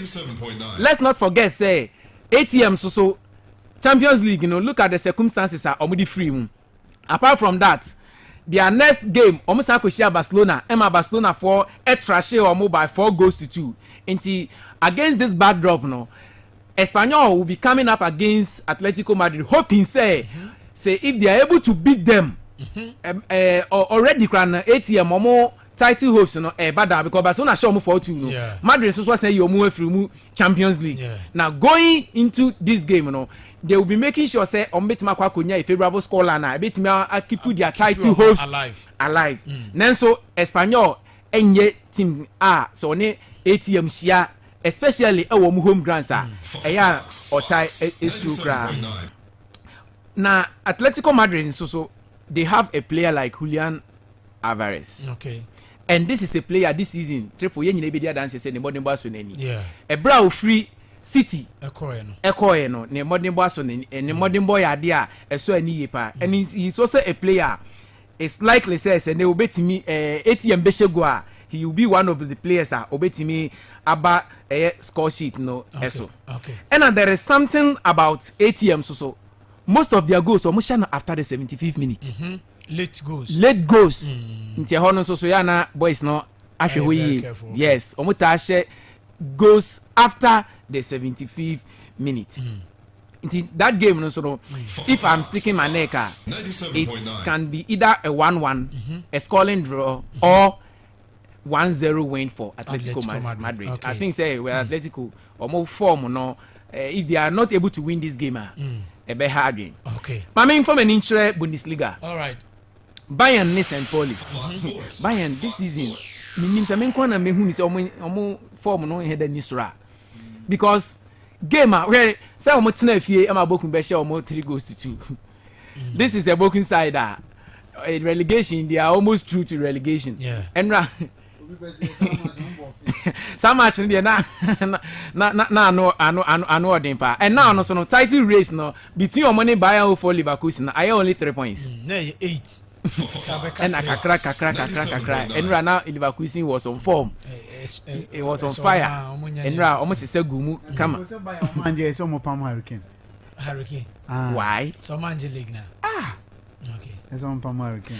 Ade ba kon so so a triple e o say share so ne say St. Pauli omo last 6 away fixtures ni bia ni who produce more than 2.5 goals. Okay. And you might see them say they are not a fancy side. But almost say any pa. Okay. Nti se wadwen ya we say bia it could be say Bayern betima boagum Bayern dey omo ya my unpredictable game ususu say and Bayern mo ho be kire omo no they make it easy. I quite remember in the Champions League game against Leverkusen I thought say not Leverkusen be more match pa but 2 legs ni na they were able to despite them very very easily. Jamal Musiala say for a player this season modern ball also after helping Germany to qualify for the Nations League semi-finals he is coming into this game with chest high and we did say the modern ball betima boy Bayern Munich. If you ask me Bayern will beat them not less than 3 goals as for this time around here. All right. Lastly my main share Serie A no. Okay. Juve ni Genoa. Juve see one side that this season enkoye kra. But regardless of all no this season is hardly say Ombelus will home. I think say only Atlanta and akoshe Juve home. Yes, they beat them convincingly 4. Apart from that no many some defeats be so Fiorentina so show 3-0 sa. And no crack can be na omo coach Thiago Motta omaboni na situ a omode I got to that so omehwe ntiki next year the affairs of the team to say season no ebeko ewie Juve so regardless of their form nyina no I think say January there it should not be a match for Juventus because the last time at Genoa winning against Juventus was in 1991. Wow. And anytime omobe to the old ladies of Serie A biano it's likely say they are going to lose. Inti me call the Serie A no so and the match I ever so no I'm tipping Juventus to win by 2-goal margin. Definitely they are going to beat. Last. Meko Ligan. Okay. PSG there, him say in league, and if they are able to get a win against Saint-Etienne, it's likely say they will be confirmed winners of the Ligue 1. Okay. Omo manager, Papa, a friend Luis Enrique Martinez. This season, we born home We had the Champions League game. Our money Liverpool boy, a boost your moral. And one thing they said, they have not lost a game this season. I think so. They have not lost a game. They have a commanding 19 points lead, and they are unbeaten in the 26 league matches. Oma winning 21, I draw 5. And now, Omu Chelsea a record be. Record that AC Milan and a year in between 1991 and 1993. Consecutive away matches are team be Lucy. Between 1991 and 1993, AC Milan about 37 matches away league games. Omari Lucy. If they are able to win tonight, if PSG it me avoid defeat her, Omar equal that record. And I think it's a very good record for Paris Saint-Germain. Right. This game, so I'm expecting Paris Saint-Germain to trash Saint-Etienne. Okay. And they are going to win not less than 3 goals. Okay. But I say Nathan Da Silva and Watson Kano say Odene de Aba. Messi Juma de still now Fox FM Kumase and Fox FM Takra de and Yade bro. Ramsey, the commentator. Ramsey, BBI fine. Boss Mpacho, Trade Ampon, Kwame Basse Yado Madaroma. Ya won kwa di ene ward. Na na Kwame no. Mpacho ni e Nyankopon ni diba kunu. Mpacho are the boss player. 97.9. No ye ni dia no de we kan say the bonem la ne.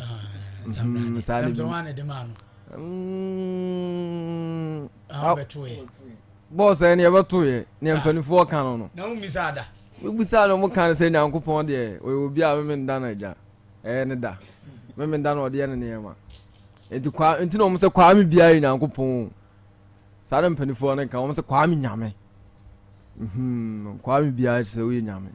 Okay o kwa no obisa na nanum se di ntina abisebisem because ba me bisa na battery you oba me campaign sem wa hasa na ma on sorry nko so be fine boss bibia come up.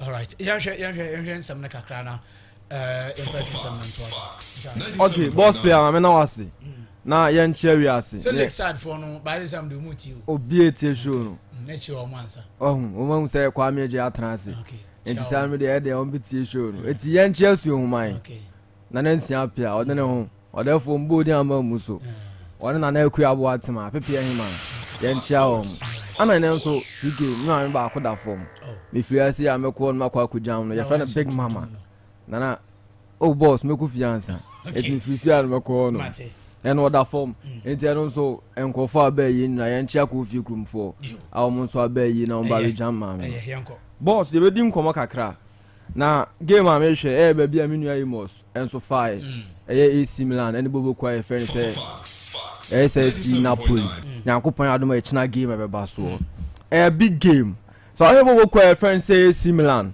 na he Bobo Kwa friend say Napoli so o judge o mo ne obi aya obeka Bobo Kwa friend say AC Milan team ne de e ba na brade a obobi pa because o kan AC Milan asema na o ka team a waji about 50 trophies including 19 Scudetto.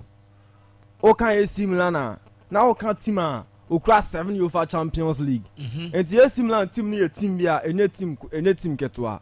Okay team a World Cup Championship wajibida. Go always be brain AC Milan team na je. And think okay AC Milan and Napoli on team fa Napoli okra 3 Serie A titles and 2 okra France AC Milan. Ultimate fan Napoli on testing UEFA Champions League trophy neda and to bobo ko friends AC Milan because Milan your team here kasa bla bla Milan team na bobrai pa and as watch AC Milan and bobo ko to friends Napoli we share the last 6 games o ma ba bobo ko friends Napoli and team share bobo ko friends AC Milan da after say Milan Napoli and they all start here or bem or near my crampono. So and now there's what Timmy Shoboko friends say AC Milan. Okay. And so me no Asia, na so be share head to head. Baby I be for bet my Boko friends say Napoli. I say over be take it from the year 2008. because so far from 2018 but there be onya Napoli I only AC Milan about 38 games na 38 games Napoli win 14 AC Milan win 11 and them 13 about be draw and 243 the year 2008 there ubenya baby the bobo conference Napoli team na gina na one fan sa na be for overall glories at the judges say two teams we are ubie wa no na be can oh and e be fa dem bobo conference say yes e be fa dem bobo conference say AC Milan okay because of say Milan team no a team bia wa bobra or glories abako sem kwe de man no the last 8 games in so our body table conference say AC Milan no our body table conference Napoli no wa san so ya adwuma but ade wa akone say yenhwe this season so teams in the last 5 matches are all mabo Napoli last 5 games are abo no we winning 1 we draw 3 and we lose 1 okay you find say enye because Antonio Conte and the boys bia after so everybody tia combo no na league table no obi a ogidi say afi we say den Antonio Conte and the boys no e beta baba G league no okay but after so already tia combo no ene man shadan koye san fama no ana ne man koye fama no obehwe ba bi nso e friend say AC Milan so last 5 games or no so abo no we win 2 1 robi but we lose 3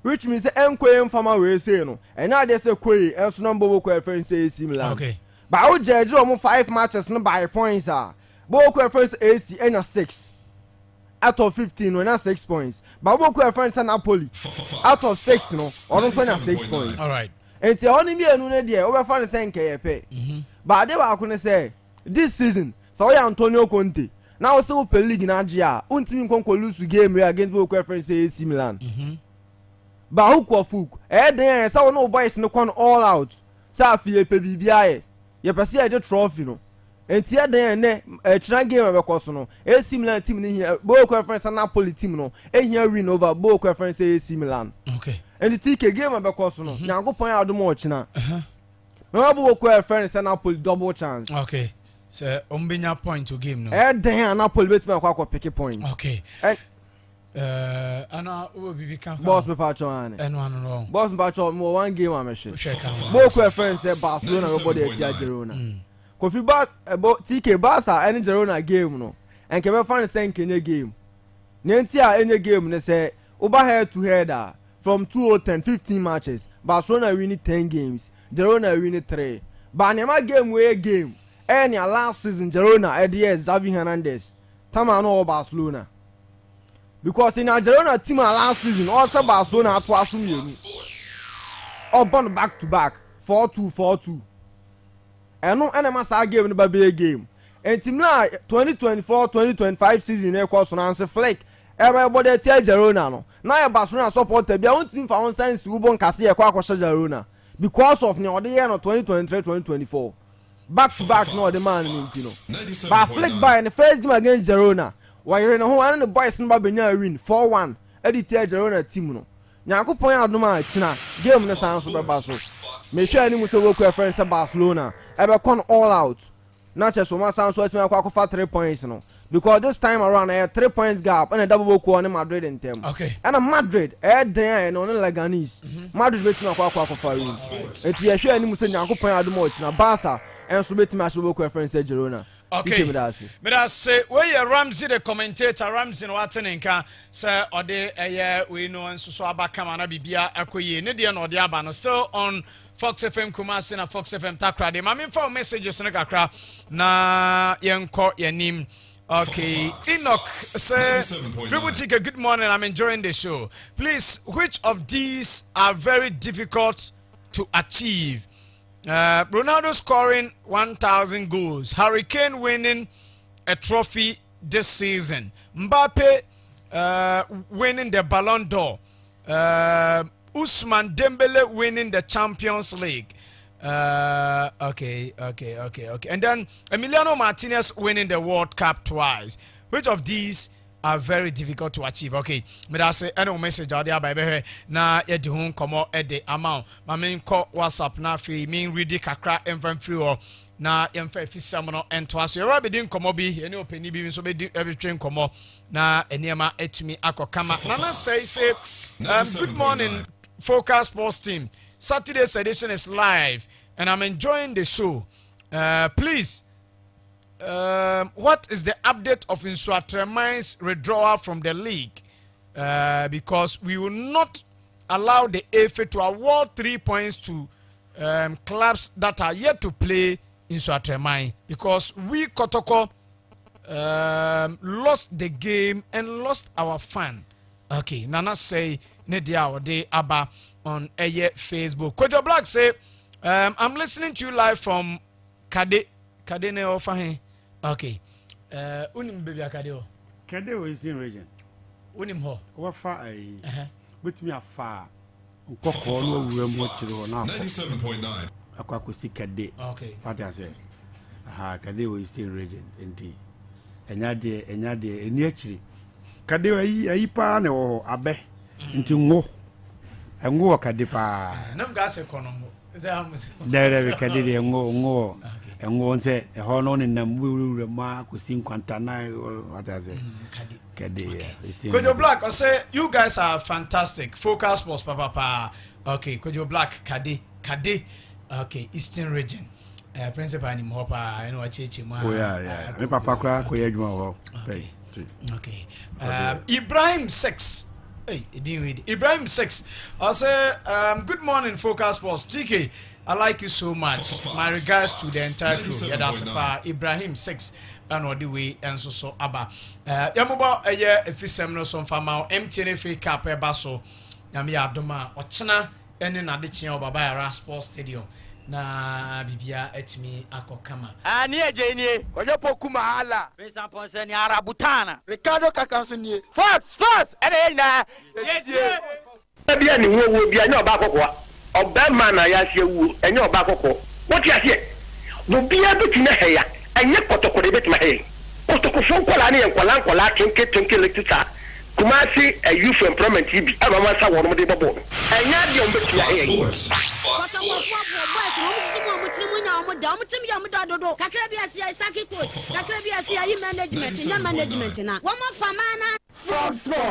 Fox Sports. Hey, show Chankaya Futi. The whole was a kurum. No side.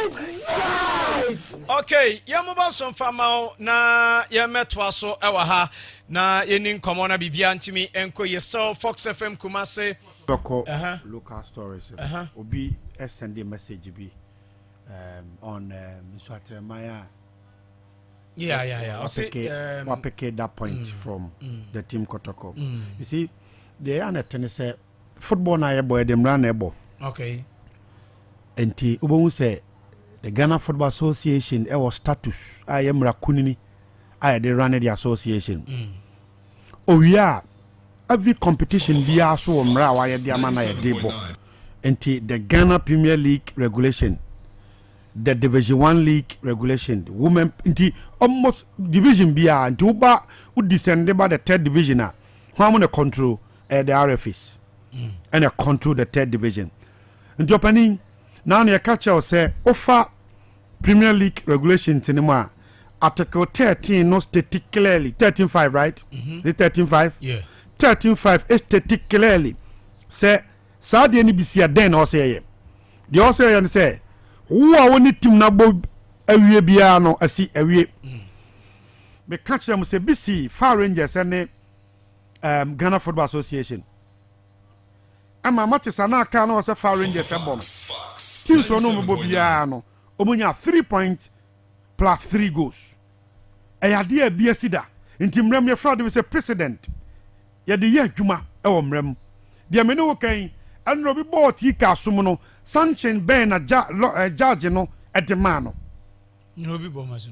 Da bi say me president. Bia obi so boy mo sotro.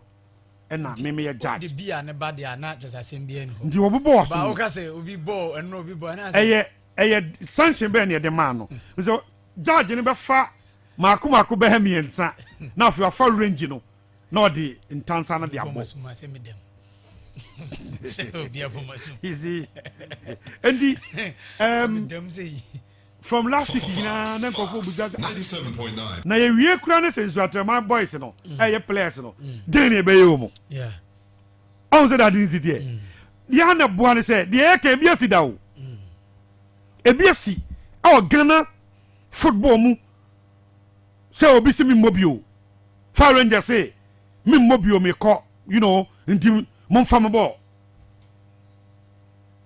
any Timothy Fire Rangers called Division 3 it is what de no wo ye den the DC betena so na wa Timothy so atema team no and that's what the cat na kwa wi ndi na say wuzuma film nti na uko oh debi they need to sit on the case determine almost some no more cano say I just cause an answer saying that before say you be you ma feel league nim awu di omuko omumu mabiu and me baby ana me hwe say ebesi na asi no omuko now Fire Rangers di ani see no further abroad this it na sem so no say okay set you ni obi o et any obi dia na judgment ni makumako from A to E Nadino say no okay or said that having suspended Fire Rangers FC from all competitions of the GFA, the DC hereby further orders that the players of the club shall apply and shall be granted free agent status by the player status committee of the GFA. 97.9. Free all encumbrances, save the conditions attached to the transfers for their previous clubs to Fire Rangers FC. You see? Peter, who tell you? It's pa. And you be declare say we a free agent. And every free agent player, your transfer will be no. Okra kata na query and call the previous club so accept man. Tienio, say me fi Fox FM. Na me kwaje transfer akọ another team you must send the query at the Fox FM based on the transfer management system and send them registration adimu but so you free agent there and you wonu yen send bibi anko straight away near register eti players in there and complicated say a transfer to a team you get it straight away you know you declare so yeah floating player you register query ni nko ba bia na FA I register straight when you dey be a case account 2 years account 1 year you declare say we a free agent yeah it is a DC we asem na e sound be set players no free am one opportunity to so be sabo game bi wa okay ndi binit ya dimo to do division 3 fine bet maga so metena abo opa ba kase o metena abo unu obi ani asem ba so kase on tena mode a ya wie team no eti ya the details ko command the player status committee no declare as a free agent so where we you to aso what does it ya declare who a free agent unu obi ani asem bio you see if you ask them now my president say na see Fire Rangers and this is what the DC or the verdict about one thing. And you know so where the any case bia we nye okay yanko Samra boy na yani Samates management member baako interest mo there be e bisa no say eba say ya na emra no senate because some football people you know entertain come Mr. Paul Anyamba Fox FM Kumase Fox FM Takra de nano pay yamwache amwakwa aba me jo sominia na wapum te say ni nyame adom boko na mhwe nyame adom football for the juma ye obia press obekọ nanim obon se na obi yesi ade be chine de abodi ni bia beka ho me ba to say udibre wo Samates na bia beka ho anase de ho na me ba to me business development manager e Samates oh okay nti yemfa afoforo bia meka ho Bacho Devi. All right. Yanni kan sha say o team Samates so kakra.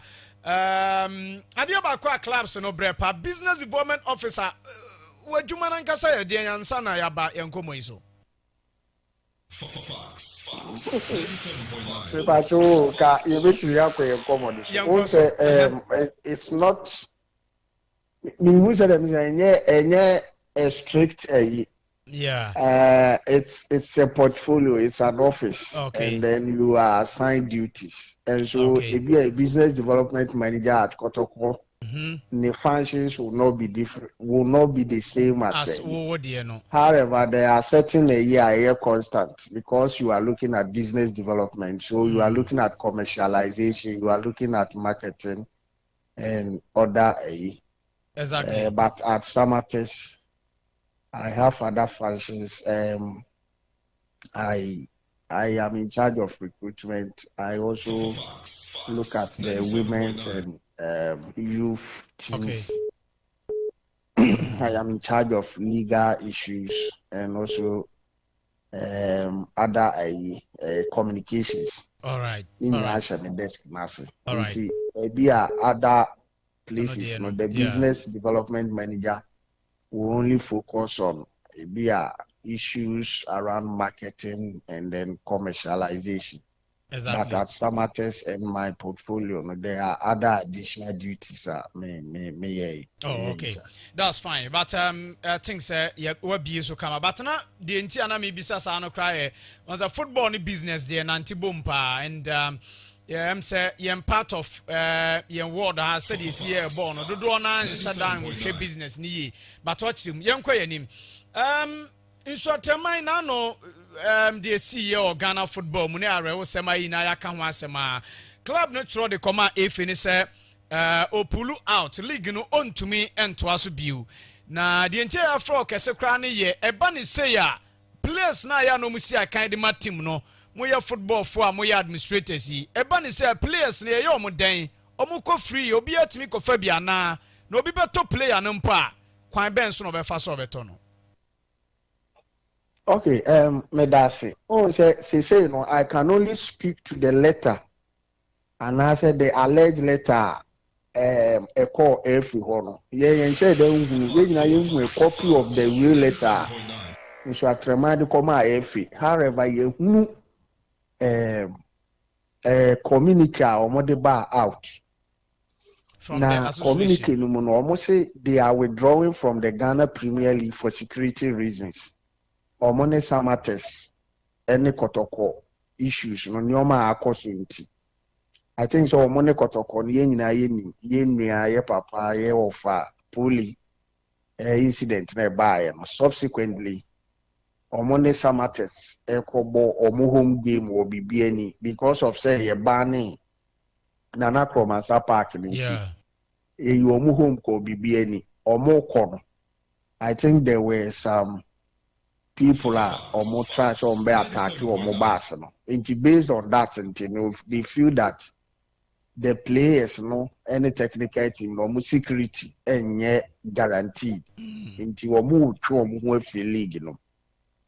So they have not said they have collapsed the company called Swatremai FC. We need to bring in that distinction. Okay. So if we are proceeding strictly based on Asemno or Makana, it means they have only withdrawn from the Ghana Premier League. Because Nsuatrema is a company which is registered with the Ghana, you can say, Registered General's Department. Yeah. So we business or more any football. So what you say? Matthias, pa. Na Omolet no mo dia ba no meaning say every the akwa prosecutor enti based on precedents and someone else pen no we can deduce or infer what is likely to happen. Yeah. Any mra no so ne how I see the eduma enti say say wo bo competition na say obi nka bi shi mu na asi wo jaibo without just cause. As I said, you relegate you to the 2 tiers down. Yeah. So what it means is that the Premier League you go before Division 2 because after Premier League there is Division 1 and Division 2. Okay. So as we speak, Isuatremai can say okay, after the disciplinary committee ruling, they will continue to do their football business and play Division 2. Okay. Etiana metete se wunuanu be say Isuatremai egu ayese ni unless onana beka say wa wind the company down. Okay. And Isuatremai engu ye and that it can also it can start from elsewhere. But it is just by now based on this. It means that technically, Nsuatreman players will be you can say free to move on at any point in time when they want to. You see, football now you're born footballers and now players no muhunya pa. And you emra ye football mra FIFA yes they are looking at player liberty, the players' interest. So what you say? Yeah. So there is a player team say penal also able Premier League maybe our sign contracts. The contract is based on the fact that Suaprema is playing Premier League. And wako sign contract. Okay. Yes. Based on performance, it beat me up by Division 1. And that would have been as a result of the players' performance and editing that bad Division 1. Yeah. But as we speak, through no fault of the players, the team can no longer compete in the Premier League. And player announcement share no so obebo Division 2. Okay. So on the match. Matthias, as we speak, every professional player should be with the club training, such as a shaping his skill set as a player. But as we speak, Nsuatreman Amobi denying the player those things. Yeah. The training, how I bema with me effective. Yeah. So it forms the basis for any player to appeal to the Ghana GFA, Ghana Football Association's Statute Committee. Say me pay me for who they said the bear make a cop to me issue baby. Okay. And I am very sure that this will be one of the issues discipline committee, ever touch on when they finally deal with the Nsuatreman case, which has been referred to them by the ESCO. Okay. So for me, Emrano is very clear. Precedents it shows in these cases, the players will be free to move to where they want to go and continue on their careers. Okay. Mr. Paul Anyaba, nchiremo di amaye, echirese mitiwasiya, nechese obi pe player ni bi, ebi a pe player A or B a. Player no ontumi ntro nkoma Nsuatreman penimfo se me pe player A or B na omo nye transaction omo nton player no en release ne ma team no. You see, penimfo say you can say who see the uncle na ebu na obehwe a wesi sanso na do futare ho ba fema wesi what you say. Yeah. In this instance, what is important is the player's career. And as a player, and yes. And now, me say there is player A, clubs 10 every channel. Enti say o pese o Nsuatre na no edili na Nsuatre peacefully releasing the mawa. That would be your strategy to outwit the other 9 clubs. Because I've told you that said the Emra city because a player no say yenyanye GFA nyan make any pronouncement. Yeah. Enti se player ne pen fa ahodia. I just ko player status committee. Okay. Enti say we go through all these things no. Na say one person player and be go through. You can deal with Nsuatre and they will issue all those things for you because as we speak there is no ruling from the disciplinary committee. Exactly. They give you freedom to the Nsuatreman players. Yeah. As we speak, no player has gone to the status committee to get his liberty or a free agent status. Without these two things, without the GFA through the discipline committee granting the players free status, and now say the player going to the status committee to get the free agency, they are still hooked to Nsuatreman. So a process and one we go through. So if we a team B now free say player B will open on you don't want to go through this process, and a process we a better at this juncture you can do it, but you can also decide that okay, if the player can get not a player not so media, I will help the player to go through the legal process to get his freedom exactly and then join me into sanity. Oh, okay. Okay. In this instance, you use if because you name the cause, but ye to adwene na ye din komo. Sir, eba ne se bia me a player or team bi mu say na say na ba team ne say league no want to mean to us due to way and now way into or training one free more.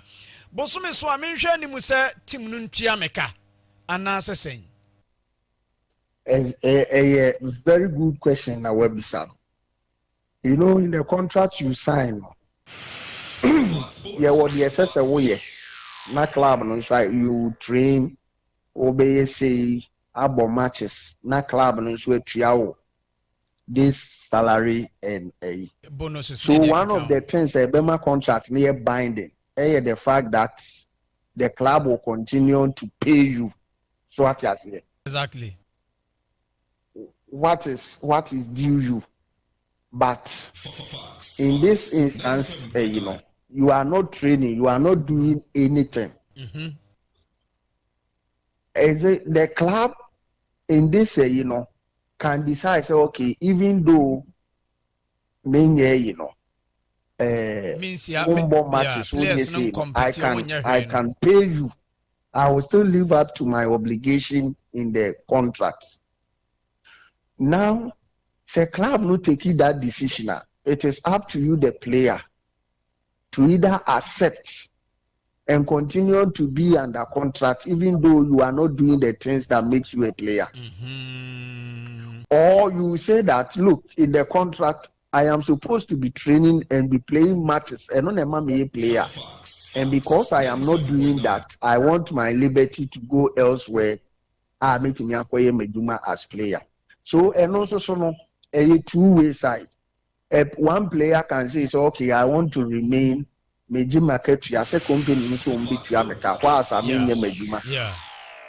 I'll continue to be seen as a player of Nsuatreman. It will be premier. Then the club will have control over me.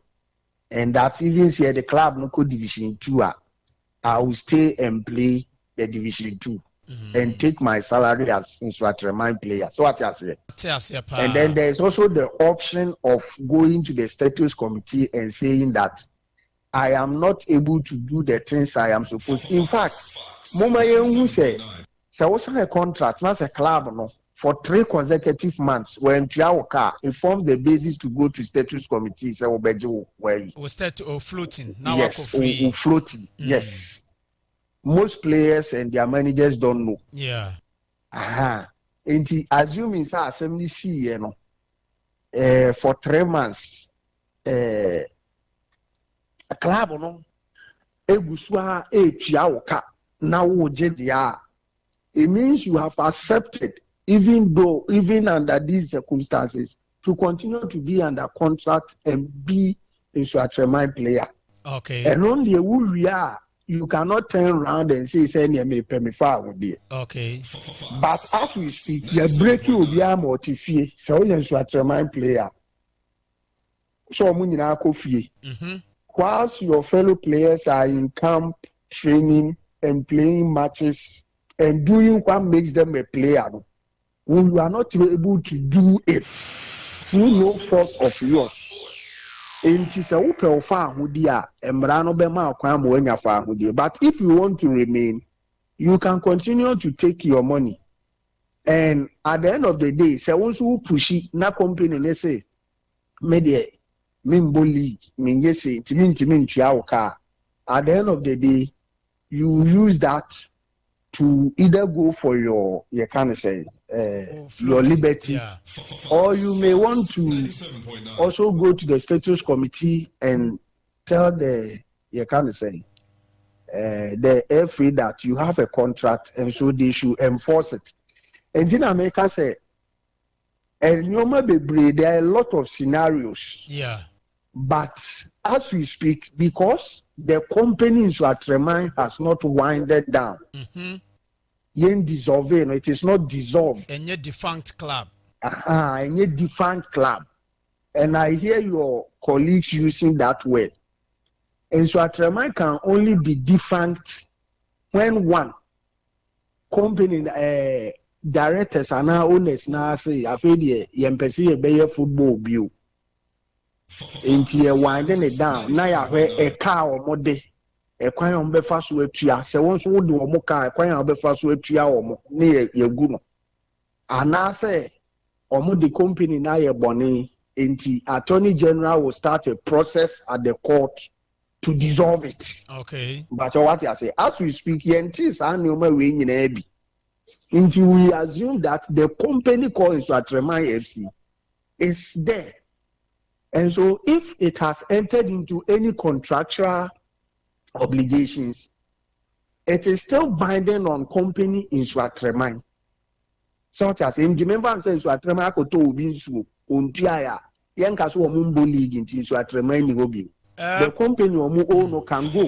Since Suatremine to be play and won't you such club can still pursue them because the company still is there. But when it comes to the players, and America say they have an option to either opt out or stay because FIFA not there. They be our say we a player, the amount we a player, BBNC will find. In January, all decisions are by a banning players. Say no. Usually they go FIFA and our cast no are setting aside because what makes a player is through training and playing matches. Yeah. And if you want to opt out, Emrano Bemo opt out. If you want to stay, you can stay and then be into a Suatremine player, continue to take whatever is due you. And when eventually at Womuko Division 2, you still stay and play for them. Okay. Sure. Let me next question and then my final one no krano wabe year no kakra but mami misa ebia na odi bibi ka ho a na ebia na Suatremine bi kra na ye de omo de na ye mfanto bi ko masem na aba ebia na wato player bi ontu akanwie ana players no ye to mu a mo sky de ma wo mu a ontu anwie ye ne contract no ska bi kra mo ontu anfa anwie ye ene also league no na ommo bio. But a kodum pempen so be some cassa born no cry ye bio, ye tim ni ye guna. Sa kana wo hono, ye ben den, say ebe ye kwana. Aha, enti say ye guna. Eno na me catch no say ye gu company a ye nneoma bebre. Say what you say. En Suatremine ye nim say omo wo ejapade. Okay. Say what you say. Enti say no almost ye gu ne kra company ne ntiasia you will just go to you can say you just go to court. Okay. Say encrofu o mo de meka say ni almost so much jai o magu o ma de. Yes, Yahushua is a registered company with this asset. And of course, so what this asset it means you bet me a ton near the offset the liabilities now where they won. Okay. Aha. And I think that and also cracker hundina more colleagues no more among you should the word different any the account. Okay. Because club will be a deca. It be our top player. Usually the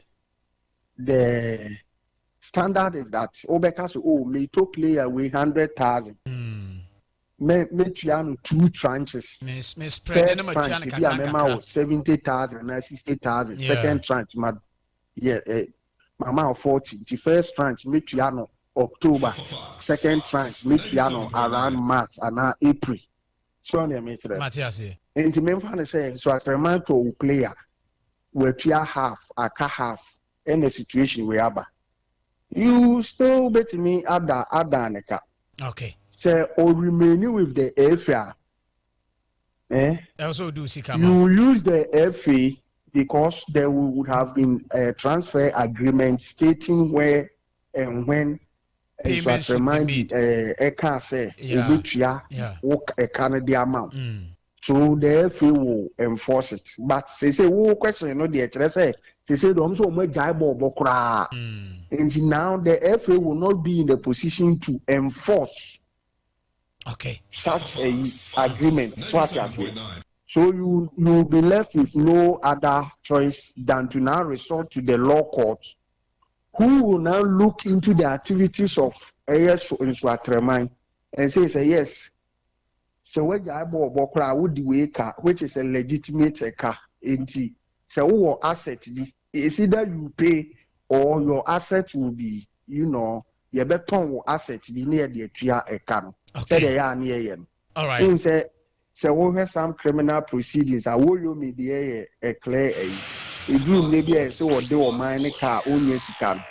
Yeah, the not dying or mine car not dying or I am cotton. Na or mine aha in so at remind or park or more as I see or more office be or more business be near here. It will be used aha. Okay. If only you want to pursue, there are so many ways with Mediana Usika back. But I don't also think that Atrema is a different club. That is a personal position. All right. Yeah, that's a pa. Mr. Paul Anyaba, what boy in Nepal, what church Nema P. Na Samates, season a course in Anka, young fancy, because Obana Anka with Timasema.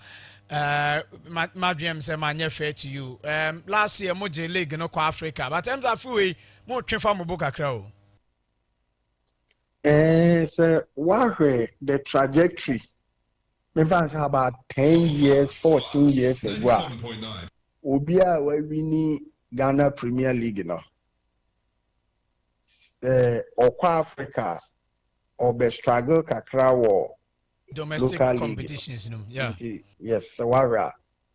And I think that the reasons are clear to us. But as to how we are going to find solution, I'm not going to say but I think that it is something we need to look at. Okay. Because a Uji League, G League, 16th June. 16th June, no. Necessary prepare nearby your preliminary African way no 15th August. Wow. So it means from the time I winning league, you know, we had less than 2 months. Okay, 2 months to play competitive African A. Meanwhile, the league, you know, they started in September. So what it means is that you start preparation and get to your peak at a time that your league has not even started. Yes. And science, Ebechira will say, when you get to the peak at the wrong time, you have to get back and then what's happening. So the African preparations, look at Mediama. Whilst they were doing well in Africa, it means that they had prepared and you can't say our prepared team based on the African calendar. And so we look at and on a high, and then you started the season with about 7 of our regular players. We lose you to injury into players which is Baba, Amando, Sewonu, Amunina, no, even player here Kofan free out to Mankuye, second round the now Oba. Yeah. Intimina high kakra and Ama Muhudia, but now we are back on track. Coach Ibaye, we are yet to lose a game. Women are winning now. If we say and your Mabiku Yamaye. Okay. Yeah, we some of the very best of luck. Now one Gasadia we be an uncle Ponton Supangu Paul Anyaba, Fox FM Kumasi Neta credit our Siano pay. Okay. Yani Mr. Paul Anyaba ena ekodin komono or your business officer the ma club no actually near ma hudo p liga and near ma bibro ye the ma samates and in so a situation no principal so we show the position and baby am gina yen yen nam kwan ba ko so okay the eke nyina beba mu age say FD ruling about the matter. Yes. And in some way nyina no FA ruling no be cater for them. Ba ko ye ba bia players no beko. Mienu ye 97.9. ye busa se in case odi obi ka. E ka no ye ka be hye gu ana. Hwefa Rangers ruling no na minkeka de bi o hasencho. Who's a president and will be at the edge. No say the DC further orders that the suspension of Fire Rangers FC shall not relieve the club of its financial obligations, which have already accrued towards the GFA or any member of the association. The 20 ruling no. Cater for questions that you ask. Yeah. Assembly Rebu Sabiano said this day. Assembly Babontia. Adwin nyina be shemdi. Okay, obaka about the Nuswatema team either ya demoted their code division 3 and asebia ya man of 5-year band or Babaka also free division 3 and division 2 and so on back. Ni nyina will be in the ruling.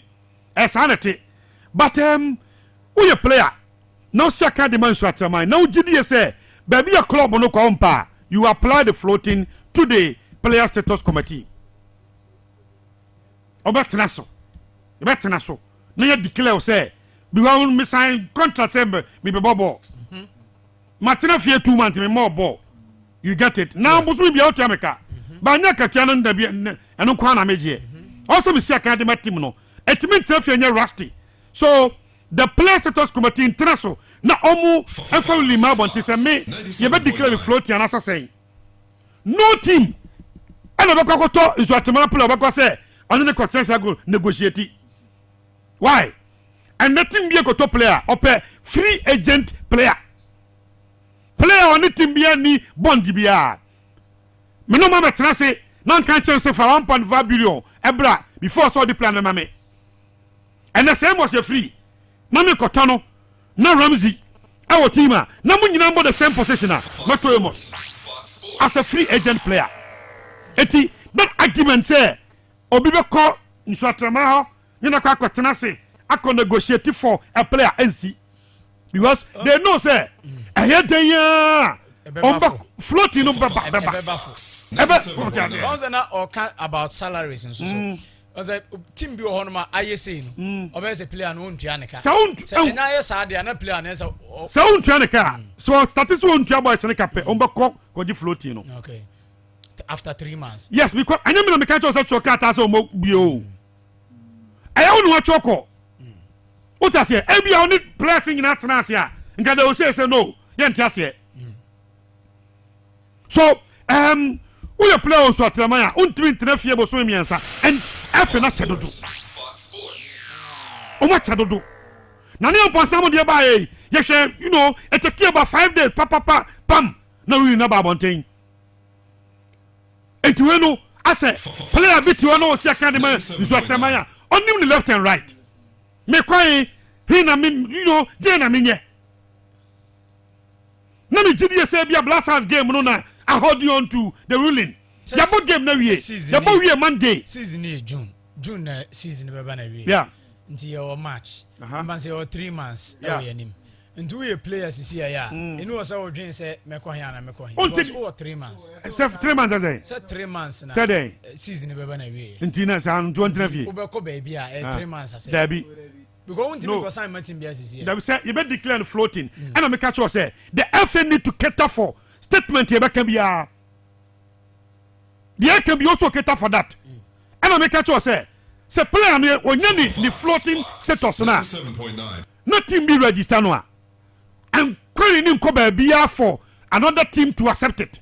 Straight away. Not team is not picking. What I say? Eti say about to for 3 months. Number okay, into a can decide say Tinafie every man metuaka. Number who your players not sort here fine. because Solomon Safu Taylor ne Nani Amponsamo ABC ABC House of Folk Glass in Awako guys, you club mobile. I bet Junior Carbos. No, I bet Yondi. I bet Yondi. So the same thing. And an answer, I back of no move here. Now they were not playing for the team. All once is the situation here, sir. All our DNA, sir, but need the exceptions. Okay. And you can decide, sir. Okay, Munchame Cabosome. Nametna fee. What you say? What we decide? Or the team Lukaku about to go list league. Ghana League Mobile. Now, Nina would depend on ruining a Baba Bontain. In December, no sir, this is say, you declare boys in your floating status or more apply to the player status committee. Then declare floating. Answer the city. You declare movie there, baby up a team yako. Good. So, asem na che, and the media Kameniano, Nanka above Bontain say na dina kosi. Now your player who say, oh Hannah. Adiachia na kom. Emze baby Paul Kaya and manager ho pa. Unza na ye refi ho kakra say team nagu. Oh there be we net defend. Unza ebi mu kasa. Na na ponsa dey na defend. Ebi mu timi minim say what ti obi on ma so. You need to be extra careful on statement in it, you know, words are you see to describe in so my team no. Also mobile. Njo mobile no. Just a Ghana Football Association no mra no there. Ye we kra no a I say, you bet Division 2. Abba, there be over Division 3. There be Division 3. Na pause over Bowachi 2. Based on the. Nina would there be depending on the over setting on the case. Some rao. Nana Monsa don't sit on the case. One can say directors, no, my bandu, mother. We have. I bet I'm running Casanjo. And no more pili. Huh? So mo pile omo yifi anu kwa so mo kopa che we ke za no mutie se nte sa de a se omo ntimi nkotena se principal ho ye mahi se bio nti me di we di no nti dio amra na beba ni verdict na beba ni na no omo kotu articles I wo efe ne mram ana omo de ai na na ponsan de sa ba bi omo ka se directors no ma bandi omo no article bi anu a wo de nti no mo ye appeal a omo yi free ho no so now what the Division 1 so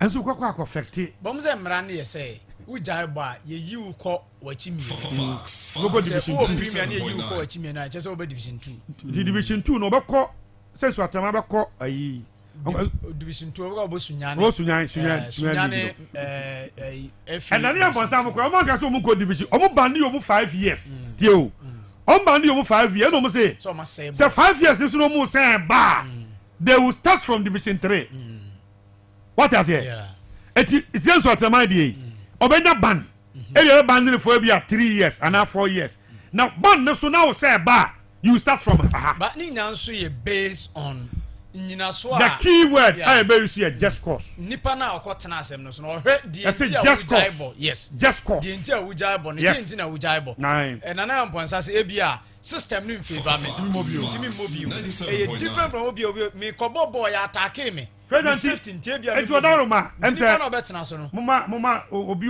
dodo na obi kan ye mo mu kan bi was me kasa me kan ya me wie na enkrata ye ma wie yes no we are now from that show do na mo kami ai uze matindi na uze ngini say Nathan da Silva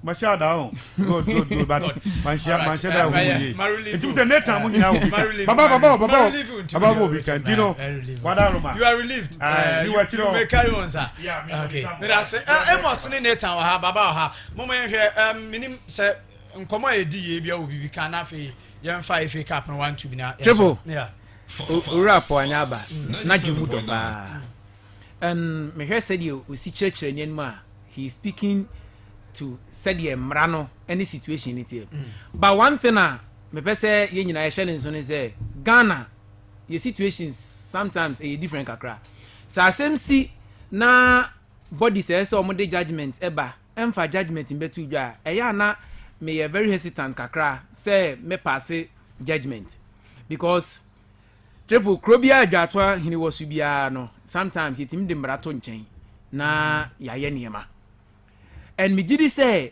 efe no ye nyina mu bi kan say efe na che me gidi say the nti efe na che ni say they are taking a lot of things into consideration because this matter is very very dicey so one you careful decision bi ade be babo nti bia na ebe hardwin Ghana your situation is different see ebe kaya ye were a lot of players amanoni omutimi no mu team enya problem na team ne na akwa akire ye be hwe Messi Ozil ni Arsenal case Messi Ozil drew baby na Arsenal for a year from squad him now he was there ye be hwe Jadon Sancho in Manchester United case na eno so ekoso nanso Ghana ha say even player bi crab on the contract we are still or status ekwaji floating status but elsewhere I'm not sure say sanity ebra Kylian Mbappe obo the contract we menya sure so called the French Football Federation or ekwaji floating status and so na otimi akọ register Ediama Real Madrid by had a different intimidie momi entwen na efe no emfa the verdict emra ya hwe ya de nyina ye kan efe ndi verdict beba no na obi weka so Madrid boy in so atrema as we speak enye defunct ye nyina establish that point eye tima ewo ho almost say league na ye bono ena o ma withdraw it could be say o met maka so mo turning the club into something else based on the contractor o money players no assigning ena ebra o mo de o masem ko to FA nim say league no meja bono probably definitely FA no mo be some engagement into based on the engagement no ena ye be hunu say asotwi we ne yede ba anasa asotwi we ne yede ba medical kan ye kroma ye wodwa to ahini fo bebere wa asem we ye betimi aka koduru ba bi wan hwe ade nyina ye kan no na efi no amfa saa ama enti for now ne de players no omo break omo no omo sorry anom ka say players mu nyina mo nkofie okay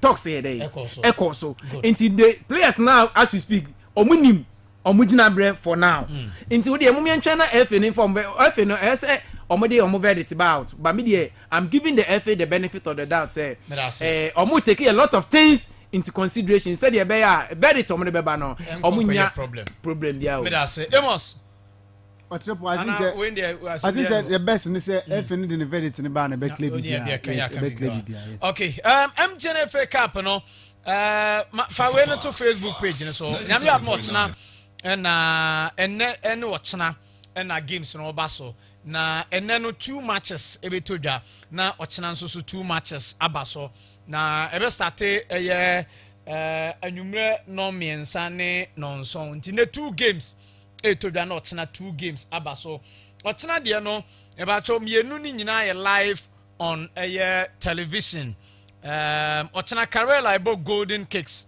live on television afa channel no be Ghana Football Association on social media handles no so ebe match no anwumre 7 p.m. Kotoko any true democracy match no ebe live on Afa channel Metro TV Net 2 Original TV ebe sign Afa Adum TV ombeyi na fe Joy Prime enso beyi nto ochena match no ubenya bia hwe Adum benya bia hwe Joy Prime ne de kika nwina MGNFA Cup Committee Chairman Minister Wilson Atta yentie ne kakra ne nsama waka dia fa games a eba so ne ochena quarter finals no yentie no Fox Sports Bet me aka say 2024-2025 MTNFA Cup competition no akoyi ye shall say with 110 clubs 44 Division 2 clubs 48 Division 1 clubs, any 18 Premier League clubs. Yapim so drew quarterfinals. Aka 4 Division 1 clubs, all the 44 Division 2 clubs in the frame.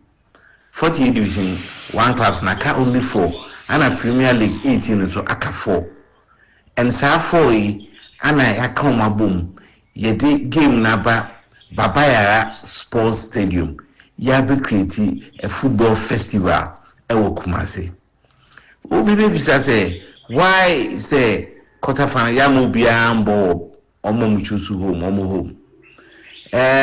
So you be a when the game na chia obi hu say MTN FA Cup regulations no ema akwanya ema committee no say yen selective venue a ebebo quarter final, semi final and final.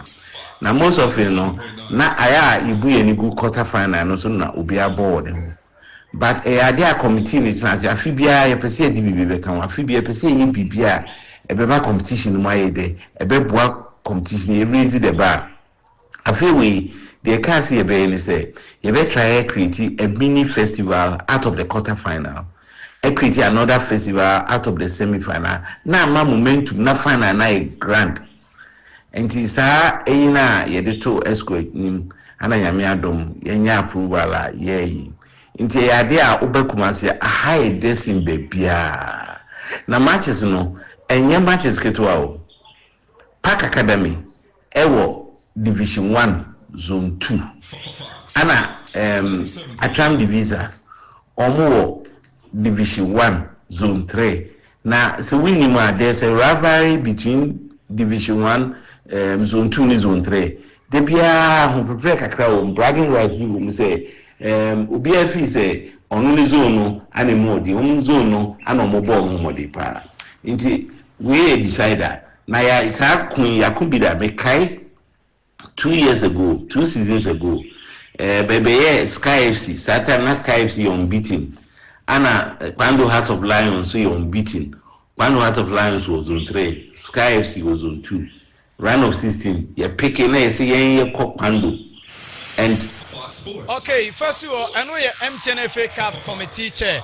And what to say, or they and some gakra a to Jantina 2 matches and a babason ochna 2 to and now at Trump Divisa and Park Academy at 3 p.m. Now Brekum Chelsea ne Bichem United and so at 7 p.m. Now Bibia Aqua Kama. Now and happy hour and so ho. Chana so happy hour ho. In 2% game no Oko any free now what about 1 sa coping 5 say free happy hour no Rama Uncheska Polechi no kwatena and a weekend where the stadium better power China Kotoko game no obeso ko hena ko free ko before 5 p.m. Contem now kwatena Polechi o yenjiska China nembo mebo no numo kwa udu a webetueska if you walk there udu a webetueska happy hour and 5 p.m. 97.9 MTN FA Cup e won sem no ball crown 7 ball near 17 but e bibe koso sesa time na omo 3 p.m. de no mo ball and you wait ma ko hwe no we no aka ho now they are here enumere de and then so no America ma other teams ni bi say ahima United otena Kotoko ene Ahima United Kokobe United enu ye Kotoko Young Porcupines no ene ye enze 1 ene ombe otena ana na de ne eboni ene eboni 1 mo de na mi ne bi otena no Kotoko nkwada no bi on from board 1 o'clock kokohe o that time no and then so mo anya kwan akohwe Atran Divisi ne park no ombe hwe very nice football. Okay, those two teams if you have watched them play even Premiership teams need to operate. I mean, they need those teams are. I'm finding it very difficult. And Obi Anko Stadium now. Alright. I mean, team bear 1 minute to FA Cup now. Member Baba and Nebam equine or Munin Como. Okay. Triple one thing say about FA Cup now. Say Hasufuk enim. And yeah games FA Cup born Ghana and Hasufuk and Ajedodo. This time around Domini Ho.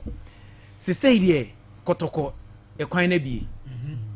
You share Kotoko matches or boy en route to this quarter final. Omunya a bit can say the lack of the draw. Those omubo omu modern, but you share baby almost all their matches. Omubo no match. Yes, and Saviana Abwa Kotoko ama say baby omadri. They cannot afford to lose. E also Kotokoji. For me, I think say Kotokoji FA Cup na. Na so mu timi gina so de call Confederations Cup na I think say enu mpo be boa as mod say on be kwakọ Champions League say Kotokoji league na ye Obiaje league na ba say he triple Champions League no Africa there no level no e more than na previously I think so so di ni enu a we be choose one say Confederation because Champions League, you know, first now I'm on bed drop from the Champions League, no, my back Confederation. They say Kafa take decisions and no. okona afrim a wafrim eno ene boy ma dreams mu nyina atimi ye dey FM nti with Kotoko's competition the confederation ni dey Kotoko betima abono mod but Champions League ni dey North African for no any Simba money the South African mu ye ni dey ebeye din nti wo dey omunyi ni mienu so mutimi gini mienu a I think the management will sit down and decide on what to do but FA Cup we dey Kotoko it's up them say also omutimi Amos triple I think say Kotoko dey nyini dina aka I think say FA Cup we parent ka big game pa ba su Kumasi Bekum Chelsea ni Bechem United yes cause two teams are already this season some obodu bre e league no Bechem league na wa focus ra no asati aba and on pese FA Cup no two teams obi a pese bet magic especially on the side of Bekum Chelsea coach ani ni some obodu obi anim say FA Cup no special so because we dey at house of food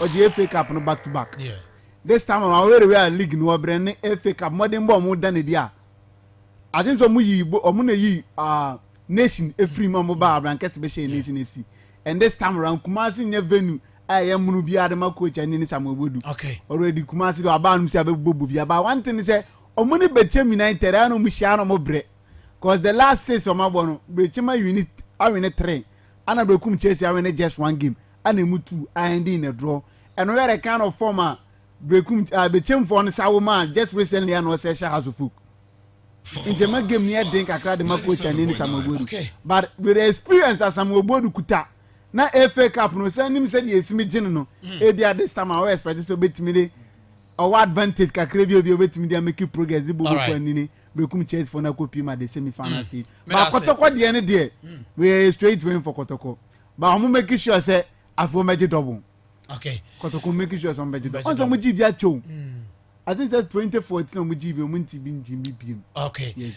Me da say okay, me Baba Rashid wa ha anybody ben wa ha no ma beto so but Abraham me enye nana de no na Nana Kofi Abuaje Nana Kofi Abuaje the third asempa na hene ukọ offense na nana tenkonwa osan ye semenhia hene na waye interschool athletics competition de ama asempa na yefu ina wo offense north na nana chirechire mu de nti o yes competition de ma school mofra ni na Abraham yentie nana yentie Gama kente ba ko afini finance mi so pen kama mo ka sabi an kama mo ani tuntu kama mo ni tuntu iti trim popa na se beboa ama kwankwa sekitin kabum aba teacher for no aba school for no na fe nkoranse be wi bi ko ani anya nipa be bi ensa bi omu a obitima ku sia kan ewo municipal na mo san ko sia kwa ko bro na tupa mati so mo ko bo akuma da municipal de ko na tupa for awe ko fo na ngana so mo na ko to city sa ne ma no ba ema district no asandre de ama se your mind na Gama can do person you know it is what the so intina ma me manage sade no oh okay na say nana abomodern pa na wasan to mabunu no for to you to know masa say ko venu bia na ye pese ye tutua ko kon ye we watu for yentie nana akakra Magni and Susie no future say yen to Kasanche Mabu ndisa Ghana ini dachi the pedachi bia the Mabu and Kasanche na push for no Juman and from only peacemakers only boy hoba but do they are so from Rana and they say basa near but in the also so about hoba or Kobusu no maybe way you see your report but you want an game because once the boss and Banya and the makers is you actually see the bush you actually now or they over there in my ashes the na basa biansia na nan ko fo so mu di kama ti o hwese ibi tuma buufo na so bi abagana okay enti asempa na hene ana wate se o chirechire musa no se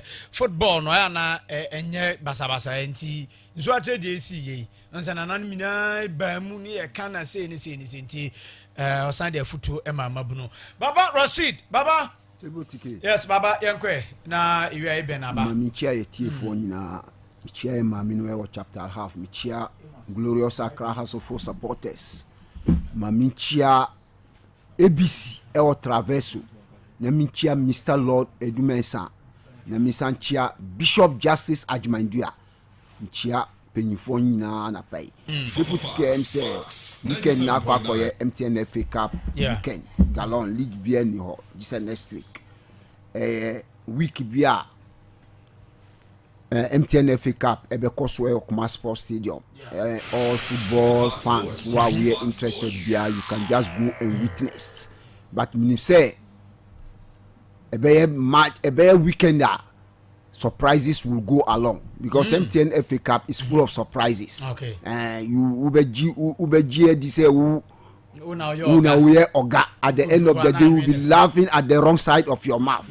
Asi bebrebe asi surprises asi and then it's surprises beba. Who them on a film. Oh no, what down soon yes, you know, at the end of the day, who down so move. My body, we see surprises beba. Obia bet my show be. Is the one that the fear surprise. Pack Academy so on your Kumasi team. Office into who down fear, no surprises are back. Who bet Dana sorry, I never see who can't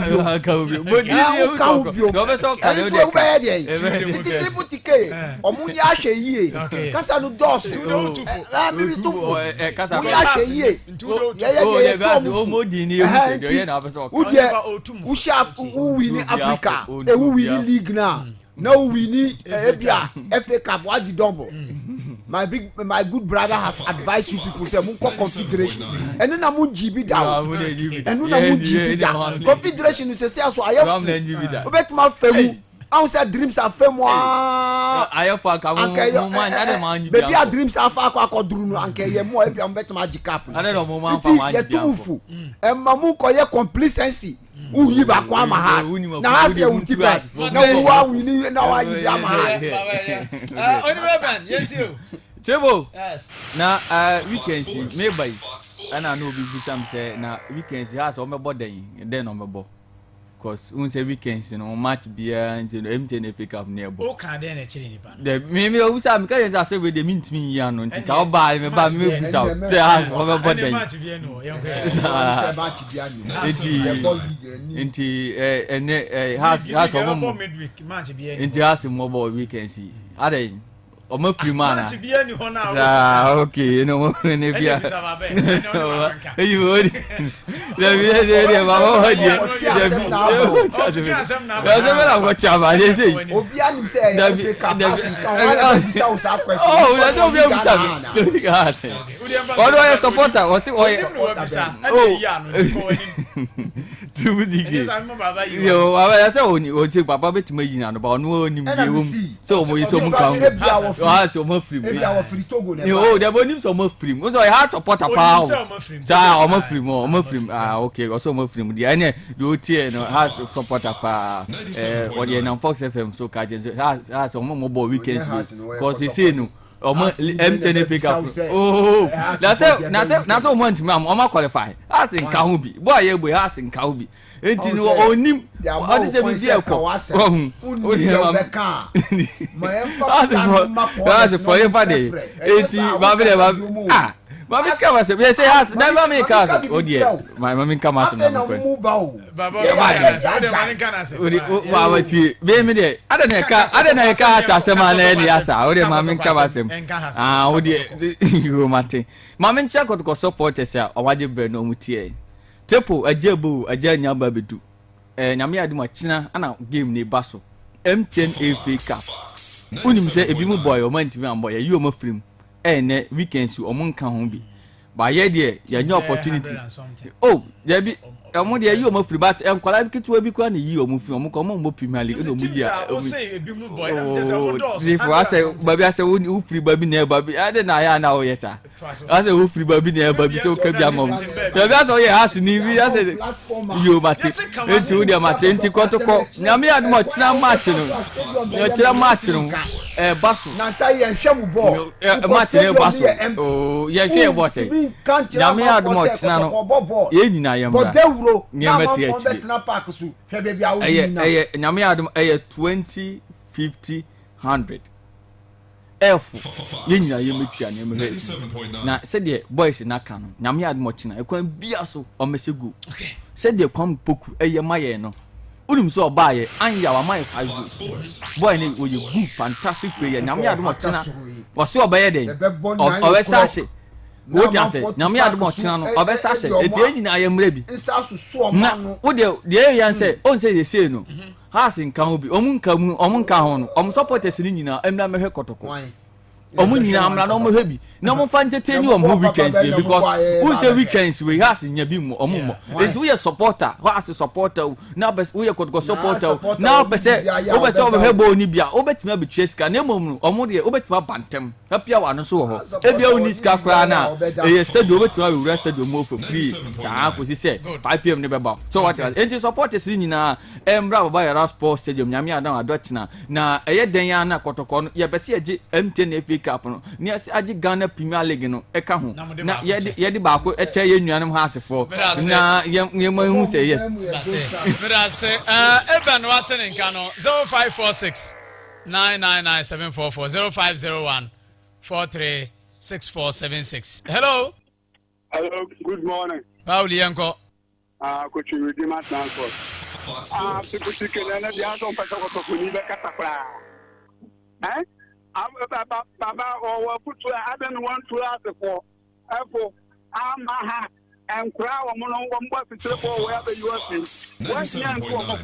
I am ready to Uber to Nami adu ma try ame adu me tin ko na ko ni dia ntia e ba dia telephone na be ni tin so ya ta ba be to aso awrade nka won wo djuma pa wo po ama asante ma Ghana ma nyan ko ton ko so isira wo pa ntutu na mo fancy mate me da se pi se ode aba hello report ke Yanko Solomon me da se akianse wan assembly na from Mata se wa choma ngo be jano and I'm good ame ko one ebega ko ni na ba so na commercial sante ko tika for nyame ya domo a wotina ya ma che ni true democracy bono o fi a wonte true democracy in division 1 but then she have pick up ne bono obi anya obi a aso so media de bi ni nyina division 1 class ene yo mo pidim ente be tramba ba yala so stadium ha ama division 1 class be ye pidim ke be se nyame ya domo wotina ni me se me ko die e bere wo ma de se mande se holiday yin na me ta kuma sanji ko to team na ci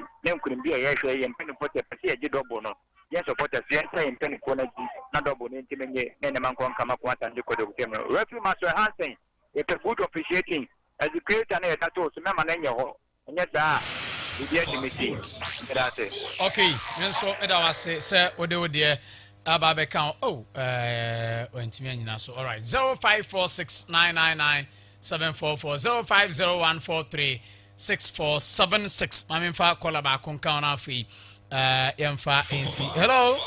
97.9. Too bad. When to me anyina so yemfa we. We dey baby akasa free. Repo ike. Woni me. Ana ni kuntu ko deku. Ana ne yenko. Ana fe fi de me na ba ko tun kan aja brema sun kan just watch. Wo ko deku ma yi. Na esna team papa ba ko pe. Santa Bros atante ko so. MTN pick up what afana ya mbona baba yala respect supporters no se yanko baba yala ko ta boys ni because match we o ya pon ye yi ni ko yi for start ye nya bre papa se league ni MTN pick up ni yem fen diagro kon pia to stage pe ba dia na ba se pretina etina ye so bi ga se na nya ko baba yala ko ta boys ni na ugum ni boys ni ye asizo amu da ba pe no aka se tina so mo ye supporters ni okay.